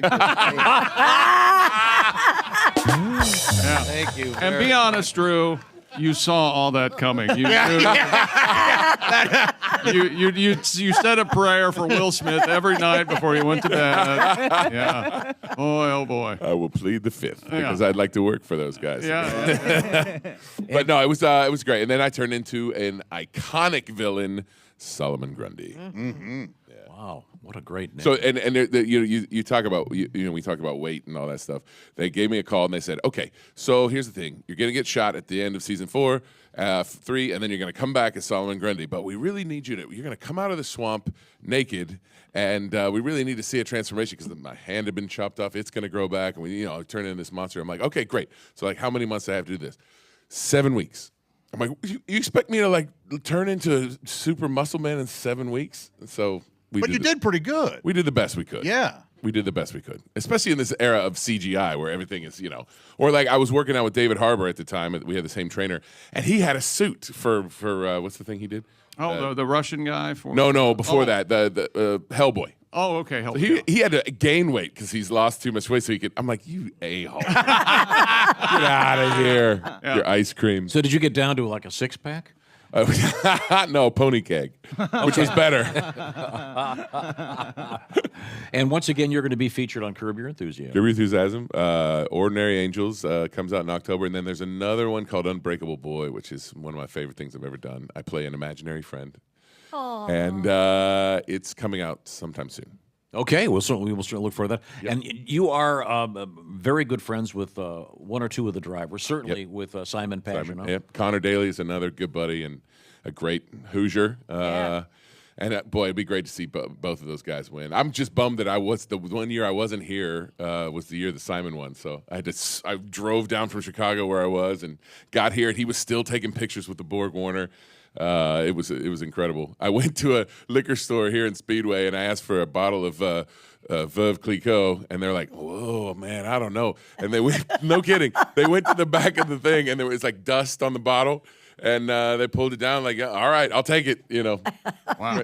Frenchman's got to have his champagne. That's right. Oh, that's very nice of you. Yeah, it was. That's very cool. I'm a very nice person. Now, you ask anybody. Yesterday, in our survey of drivers, when we featured a whole bunch of videos on our YouTube channel, we discovered that almost all of them have blue eyes. Yes. I'm trying to remember, is Mr. Pagenaud in the blue-eyed bunch?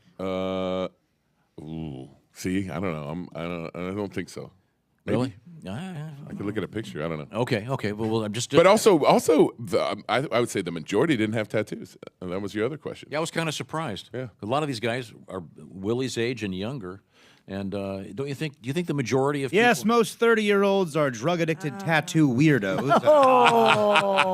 These baristas and the coordinates of where you were born. They're just fun. Who cares? It's No. I think it's interesting. Duke, do you have any tattoos? No. No? How about anybody in the band? You didn't even get one in prison? No. I think it is a generational thing. I think you're right. I think it's a lot more accepted. When we were growing up, you always say, who had tattoos? Yeah. Well, prisoners and sailors. Yeah, it was different then. Mm-hmm. Well, what about earrings? I don't have earrings. Male earrings. So my buddy Jared, who's here, he told me a story about he came home and he had one of those magnet earrings. You know, you could do a magnet. And his dad, without flinching and not knowing it was a magnet, went and ripped it right out of his ear. He was like, "What if that would have been real?" Oh wow! Oh. Whoa! Now, God rest his soul, Big Poe. He's a good guy. Do you have an earring? I did for 6 weeks. It was one of those. We went to Cincinnati with the boys for a boys trip, and we were in the mall. I'm like, yeah, I'll get an earring. You're in the mall. It was like, it looked so stupid. I looked like. Did you go to Claire's to get it done? Probably. Yeah. Claire's in the mall by Three River Stadium. It's just a 6-year-old girl in Solomon Grundy. Yeah, I can remember. Can you imagine? I forget what movie it was, but Harrison Ford was some old-timey movie, but you could see the ear piercing. Yes. And it kind of takes you away from So as an actor, have they filled it in? It literally lasted. It lasted for 6 weeks, and then I took it out, and it closed up right away. It grew back? Yeah, absolutely. It was not for And me. you can't have any tattoos because if you do, they have to cover them up. They have to come. A lot of people do. I'm in the minority. I just can't imagine anything I'd want for the rest of my life. I mean, that's a serious. Well, your wife's really happy to hear that. Ouch. Well, that's awkward. Yes. We're going to get another song out of Duke Tomato, another tribute to the Indianapolis 500. We are looking forward to a special edition of this show starting at 7 o'clock Eastern Daylight Time. It'll be streamed on our YouTube channel, and we'll be doing a very rare Sunday show, so we hope you can join us. And it'll be brought to you by our friends who are sponsoring this Homes for Our Troops matching funds thing. It's a really cool thing. I hope you can be part of it. And we talked to Santino Ferrucci driving for AJ Foyt Racing and ABC Supply. But Duke, this is one of your tributes to the world of IndyCar racing.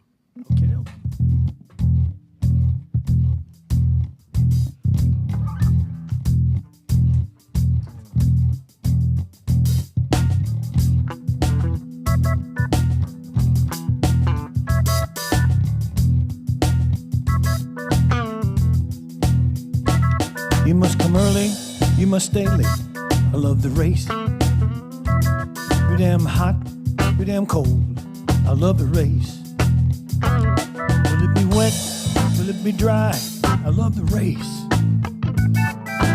I can never find a decent parking place.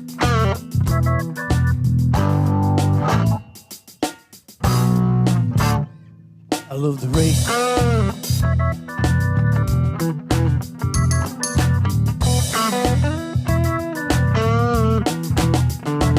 Have a hot dog, have a beer. I love the race. Tattoo the Speedway logo on your face. Big blimp in the air. I love the race. Paul Newman's ghost over there. I love the race.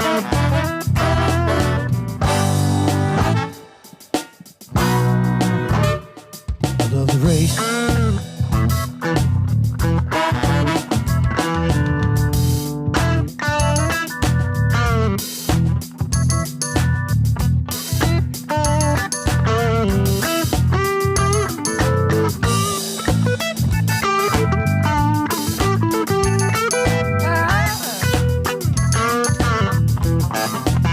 Yeah, baby.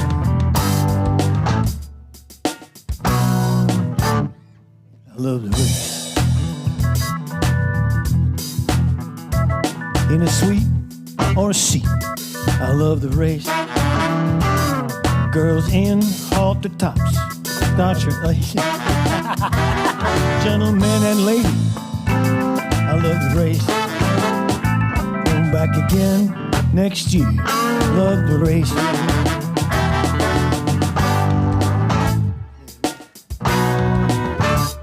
I love the race. I love the race. I love the race. Yeah. I love the race. Love the race.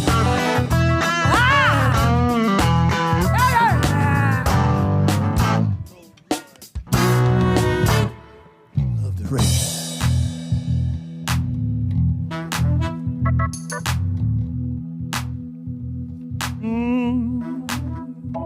Love the race. All right. Duke Tomato and the Power Trio. Smooth. James Hill on the keyboards, Joe Maddox on the drums, Bill Ritter on the bass, and of course the brass to mouth horns, Jay Young on the sax, P.J. Yinger on the trumpet and the flugelhorn, and Neil Broker on the baritone saxophone. Please walk up to Mr. Young and say, I love your sax work. He says no one's ever done that in his entire life. It's kind of a disappointment for me. No, he gets sex work all the time. He's a sax worker? He's a sex worker. Oh, sax worker. Sax worker. Yes. Okay, thank you very much. Willie G, you did a big show last night. Yeah, man. Joey Molinaro invited me out to the Vogue. Clayton Anderson showed up. Ben Polizzi. Drew Powell showed up. Kind of saved the day. Pinch hitter. We're all backstage hanging out, and she was like, "Hey, man, I got to get out of here. Someone was supposed to go up next. They weren't there." And I go, "Drew, you're up." Yeah, this show has trained you well. It was a good I didn't time. know you did stand up. That's I don't. cool. I sat and told stupid stories just like I do here. It's perfect. All right. Made for it. Now, and Willie killed. He killed. I'm not kidding. I did. I'm very good at stand-up. He's very good. I'm not I'm kidding. very talented. The show is quite lucky to have me, and you're lucky to have me be here right now. All of that is true. Now, coming up on Sunday, you two are going to be hanging out. Yep. Wandering the infield. Oh, baby. I haven't been in the infield in years, so I've got my full body suit, my hazmat suit. I'll be prepared. Oh, it'll be fun. I'm going to take Drew. I'm going to try to get him to crowd surf during Shaquille O'Neal's DJ set in the Snake Pit. Oh, dear God. Nobody told me this. Have you ever, I didn't sign the waiver. Have you ever crowd surfed? I have not. Well, but I did have 6 girls carry me out on their shoulders in an episode of Malcolm in the Middle. That kind of counts. They were stunt men. They were stunt women. Stunt women? Stunt women. Very strong. Very strong. Ladies. Stunt women. Okay. I was in my tighty whities. Wow. It's a whole story. Thank you very much. Yeah, you're welcome. Well, we'll certainly look forward to hearing you guys during that special edition coming up of the Bob and Tom Show. Once again, we're all over YouTube. We got a bunch of cool stuff, including Kristi Lee did some really interesting interviews with Pato Award and more. Also, we have some stuff from back in the day, some old video footage, featuring, among others, a very young Tony Stewart. And we've got the Haywood Banks classic song that we have a video was done that's really interesting. I haven't seen it in years. I just saw it again for the first time the other day. But we'll be on the YouTube channel coming up this Sunday, a very special edition of the Bob and Tom Show. Kristi, we haven't really let you loose in the world of news yet today. Oh, God. Have we missed anything? Look at all this stuff. What do you want to talk about? I don't know. What do you got? Researchers, this is kind of interesting, have discovered you can extend the shelf life of certain foods by dipping them in CBD. Huh. Scientists mixed CBD-filled nanoparticles with sodium algatate in water to create food coating, and after 15 days, strawberries coated with CBD ripened and decayed slower than those left uncoated. How'd they taste? I don't know how they tasted, but they're safe to eat according to the Is that because you're so stoned you don't care? No, so CBD, it's pot, but with the healing properties and just none of the fun stuff. Oh, okay. It does help a lot of people out. Oh, really? Good to know. Good to know. My dog's on it. It doesn't help her out. It's supposed to, but whatever. That is such an old white lady sentence. That I your dog know. is My doing dog's on CBD. CBD, yeah. Not old. That was me. I shouldn't have said old. Hey, we got we have our a special special guest guest. has just arrived. Ladies and gentlemen, he's on the pole. Alex Ballou is here with us. So there he is. Hey, Alex. Hey, Alex. How are you? Wow, you're dressed like a race car driver and everything. Wow. Alex is from Spain, and he's very, very fast. And congratulations on sitting on the pole for the 107th running of the Indianapolis Hello, 500. everyone. That was a nice welcome. And Yeah, you're such thank a you. nice guy. We had met last year for the first time. It's great to see you. The one weird fact that I heard about you is you just sold a coffee shop? Well, yeah, 2 years ago I sold a coffee Okay, shop. what's- I used to own with my wife in Spain, but yeah, it was too much work. How was the coffee? Great. Really? Of course. That's nice. What's your beverage of choice? Black coffee. Oh, yeah? Yes. Now, do you drink coffee prior to the running of the 500? Yes. Really? Absolutely. Yeah. Why not? I would think it's a diuretic. You might have to pee at lap 100. I don't know. No, it's good. It's good. It gets you ready for the day. Well, you're driving for the American Legion. We happen to be at post 500 of the American Legion, ladies and gentlemen, which is great. Now, are you tattooed at all? No. Okay, just asking. And he doesn't have blue eyes. Well, we've got a surprise for you, Alex. Bring the tattoo on. The branding in there. Here he comes now. If you hold still, Yeah, Take your I'm shirt not off. ready for that. It's Yeah. subtle, it's classy, it's live, laugh, love right here on your bicep. You're gonna love it. Yeah. Now, you no longer live in Spain. No, I'm living here in You Indy. live in, what part of Indianapolis do you live in? Carmel. Really? Yeah. That's Your business. There are more roundabouts in that city than any other city in I the know. world. 100%. Yeah, that's a fact. Yeah. Yeah. Do Do you you like? race around them? Sometimes. Okay, all right. And you're driving for Honda and the American Legion car. What kind of helmet design? Is that something you get to do? Yeah, so I did a special edition for the 500. I always do that, but it's basically my main design. It's just like, I don't know, lines and up and down and yeah, whatever. Lines up and down? Abstract. Yeah, it's not abstract, but it's like... It doesn't say Spain rocks or... No, exactly. Like, it's tough to say a design, but okay. yeah, the colors are white, black, and gold for this race. Yeah. And you speak English very well. The people you're talking to during the race, your spotters, are they all speaking English? And do you ever curse at them in Spanish? Yeah, they do. They all speak English? Yes, kind of. Yeah, they try. Okay. They don't speak Spanish? Yeah, they are American, but when they get excited, it's tough to understand. And with my Spanish, and it's fun. Do you ever curse at them in Spanish? No. Okay. No. That wouldn't go well. So, okay. Yeah. Do you ever say anything in Spanish to them? No. Okay. Could you teach us some curse words in Spanish? I don't think just the big idea. Yeah, just the big one. You know the one I'm talking about. I think we all know the one. Well, it's so great to see you, and it's such an international event. Are there any other drivers from Spain? No, not here. No. I know we have a couple of Danes. The Danes in Spain. The Great Danes. There we go. Swedes. Swede. Brazilians. We have one from Mexico. That's right. Pato Award. Pato's from Mexico. Of all the drivers, who are you closest to? Obviously, my teammates, just because I spend a lot of time with them. But also, we have a guy from Argentina this year. I'm really close to him as well, and to Pato because of just the language. It's just easy. So.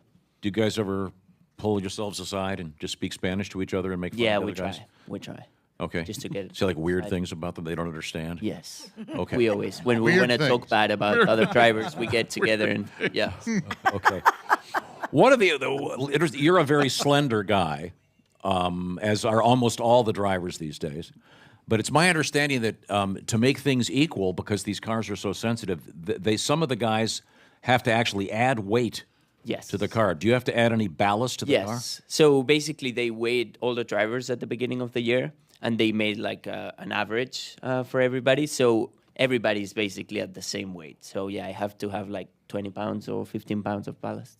Is it like wrestling in high school in America where the guys are cutting weight before the weigh-in? No. Barfing in the locker room? No, it's tough because they weigh us also each weekend. So if we gain weight, we can take ballast out of the car, or if we lose weight, we still need to put some more. So how much ballast you have in there? 15 to 20, depending on how much. Do you get to put it wherever you want? Yeah. Well, yeah, we're a bit limited on where we can place it on the front or the rear Tom of the wants to car, know if you put it in your crotch. Only for the 500. Alex Ballou, what a nice guy. It's so great. Thanks for taking the time to come see us. Yeah, thank you. We really appreciate it. You're looking great, and you'll be starting out front. Yeah, it's going to be fun. Incredibly awesome. I have heard one thing that when you're going around, if the crowd's cheering for you, you can't hear them. No, you can't. Because it's but so noisy. still, maybe the car is faster when. But when Tony Kanaan told us that you can see them if they're waving and stuff. And Tony said if he crashes coming out of turn 2, it's because he was looking up to see if they were cheering for him. Yeah, that's a very Tony Kanaan thing. I'm sorry, I'm not gonna be looking. Okay. Yeah. That's so Tony. Yeah. No, Classic TK. Yeah. Do you know the national anthem of Spain? Yeah. How does it go? Do you know the national anthem of the United States? Yeah. Okay. Do you know the Rough Riders anthem by DMX? Stop. Drop. Settle down. Open up shop. Yeah. We'll teach it to you. All right. Yeah, I need to learn that one. Who is your favorite English speaking artist of in the musical world? Do you have any bands you really like? No, really. I'm not a big music guy. Yeah. How about bands in Spain? Are there any famous rock bands in Spain? Not really. Any Spanish rappers? I don't think we're really good on rock and stuff. Really? No, I don't think so. Really? I used to listen to AC/DC. Oh, there we go. Sure. Yeah. They're from England, and people think they're Australian, but that's good enough. Thank you very much. What? Yeah, absolutely. Alex, what a great pleasure. Thank you so much. Thank you, guys. Congratulations. Let the man go. Chick McGee, you got something to tell me? I do. I'll tell you about Simply Safe. It's the vacation season, and how do you go on vacation and worry about if your house is secure? Well, that's where Simply Safe comes in. Enjoy greater peace of mind knowing your home is monitored around the clock by trained agents from Simply Safe, ready to defend your home against break-ins, fires, and other threats. A top-rated Simply Safe app for your smartphone. Stay connected from anywheres, anytime. Arm or disarm your system remotely. Check your cameras to make sure everything's okay at your compound. Simply Safe ships your door. It is easy to set up yourself in about 30 minutes. Let's put it this way. I've done it many times. Simply Safe certified technicians install it for you if you'd like. With financing through a firm, by the way, secure your home today and just pay installments over time that fit your budget. So, customize the perfect system for your home in just a few minutes and then install it yourself. Just go to simplysafetom.com. Go today and claim a free indoor security camera plus 20% off your order with interactive monitoring. That's simplysafetom.com. Remember, there's no safe like Simply Safe. Thank you very much. When we come back, a message from Bob. All right. That Bob. Coming up, this is the Bob and Tom Show. Thanks for listening to the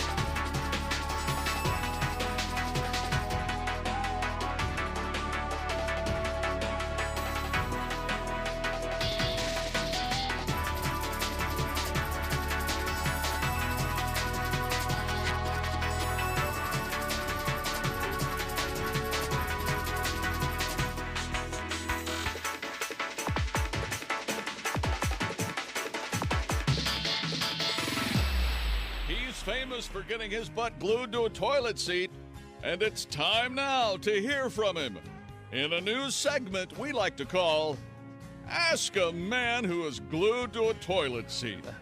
We have the man who is glued to a toilet seat on the line, so let's go to the phones for your questions. Hello, you're on the air. Hi, thanks for taking my call. Listen, I've been dating this woman for a couple of months now, and I'm starting to have real feelings for her, but none of my friends seem to like her. What should I do, man who's glued to a toilet seat? Help! Somebody help me, please. Can anybody hear me? Hey, some jerk put glue on the toilet seat. I'm trapped in the handicap stall. Hello? I'm not handicapped myself. I just like the extra roominess. I really didn't mean any harm. I just figured even if Stephen Hawking is here picking up a few sheets of plywood, what are the chances of him needing to pinch one off at the exact same time I do? And I apologize if handicapped isn't the correct term. What is it they prefer? They're conveniently parked? God, why won't someone get me out of here? Or at least throw me a magazine.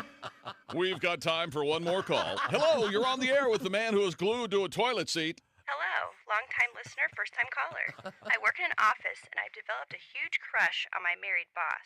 And I think the attraction is mutual. What do you think I should do, man who's glued to a toilet seat? Hey, is that someone using the urinal? I can hear you out there. Turn off your damn iPod, you self-absorbed little puke. You worthless crumb of human flatulence. You pimple pancake. Ow, my cheeks are burning.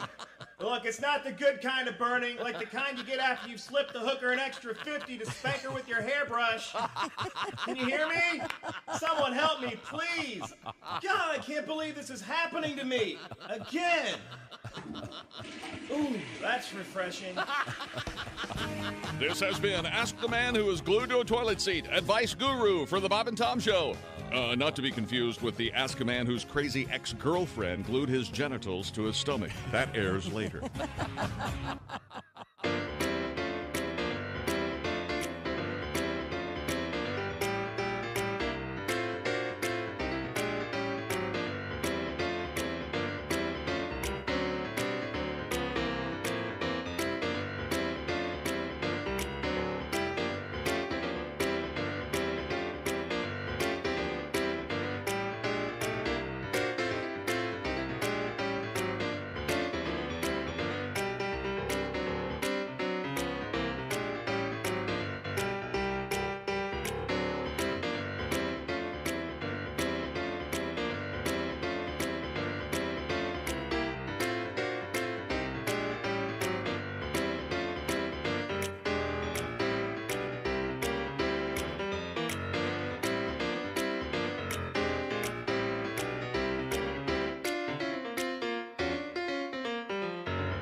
understand we have something new from Billy Mazing. Oh.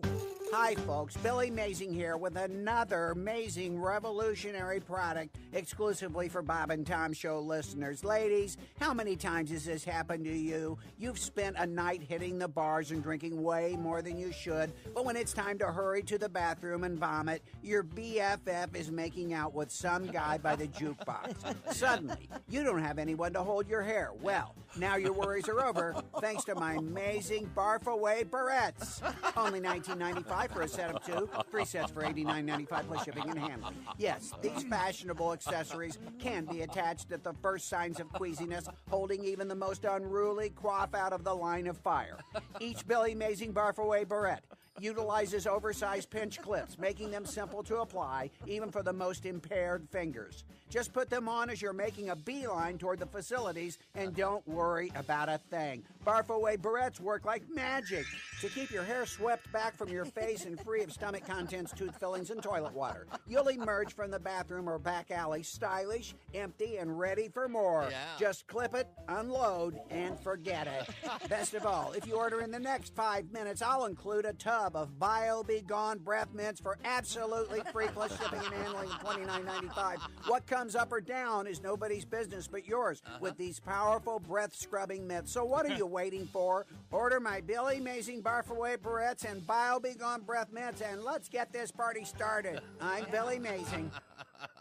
Thank you, Billy. Wow. Oh, that'd be handy. I guess it would.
You'll be mobbed.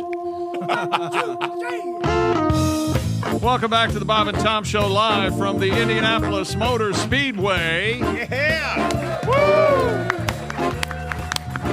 There's Kristi Lee. Hey. The newly married Kristi Lee. You heard me. There's Pat Godwin. Hey, Chick. There's Josh Arnold. Hi. There's Willie Griswold. Thanks for coming out, y'all. I'm Chick McGee, and here's Tom Griswold with Mr. Hollywood. That's right. He's actor Drew Powell, soon to be featured on Curb Your Enthusiasm. I'm going to ask the band to take a very short break because we have another song coming up from Duke Tumatoe and the Power Trio. But right now, I have a message from Bob. Bob, of course, is retired, but he's listening. And he was stunned to hear the news this morning. What news? That Kristi Lee got married on Tuesday. Yes. Yes, I did. He thought he had a chance. He's happily married. I know. Now, the Indianapolis Motor Speedway is a famous site, and part of it is the famed pagoda, which has been beautifully rebuilt, but it's retained that look of a pagoda. And also famous is the snake pit. And you are going to be in the snake pit for the first time. Is that correct, Drew? Well, that's not true. In high school, we had some seats in the infield. And I kid you not, I saw no less than 4 people that had messages shaved in their back hair.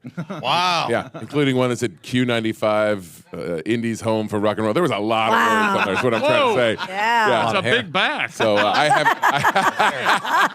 Wow. Holy hell.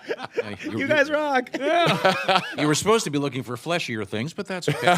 In any event, you're aware of the fact that we have a pagoda and a snake pit, which is why Bob wrote the following. In referencing Kristi's new husband, Andy, Bob writes, did Andy at least wait until they got home before he slipped the pagoda into the snake pit? Oh, Bob. I'm not sure what that means. Now answer the question. Yes, you are. Okay. Now, no, don't answer the question. I don't have another lawyer. A quick song before we leave, Duke. Do we have time for that? Whoa. Yes, fellas.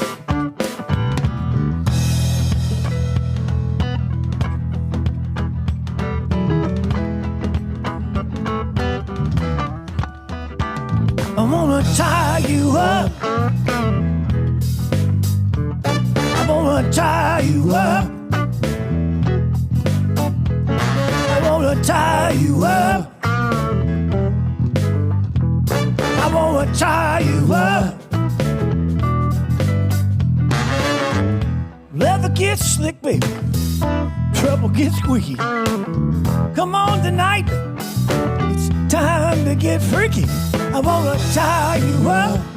He said, freaky. I wanna tie you up. I hear a man say it now. I wanna tie you up. Freaky. Freaky. I wanna tie you up. Kristi got married. What do you all think? Yeah. I'm not getting involved. I wanna tie you up. She's gonna tie him up. I wanna tie you up. Are you ready? Because I need some help here. Okay, baby. I wanna tie you up. Yeah. I wanna tie you up. Tell me what you think. Okay. Well, in Hollywood, we're really, really kinky.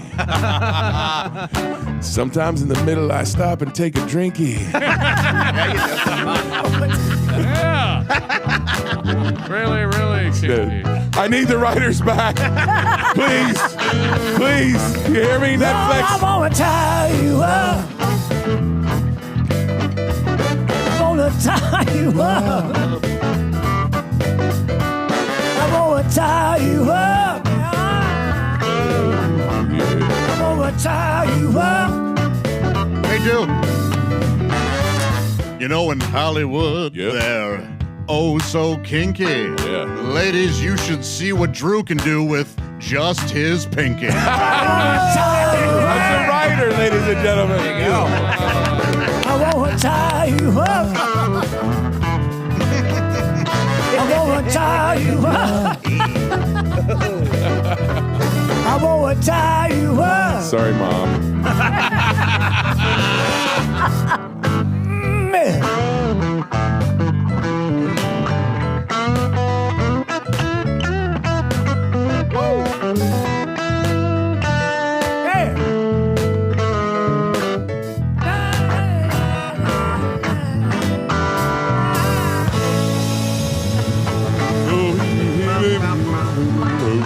You know, some days I wonder why I do this. I feel you, brother. Amen. Duke Tomato. Yeah, Yeah, Great weekend. We'll see you Sunday. This is the Bob and Tom Show.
Famous for getting his butt glued to a toilet seat, and it's time now to hear from him in a new segment we like to call Ask a Man Who Is Glued to a Toilet Seat. We have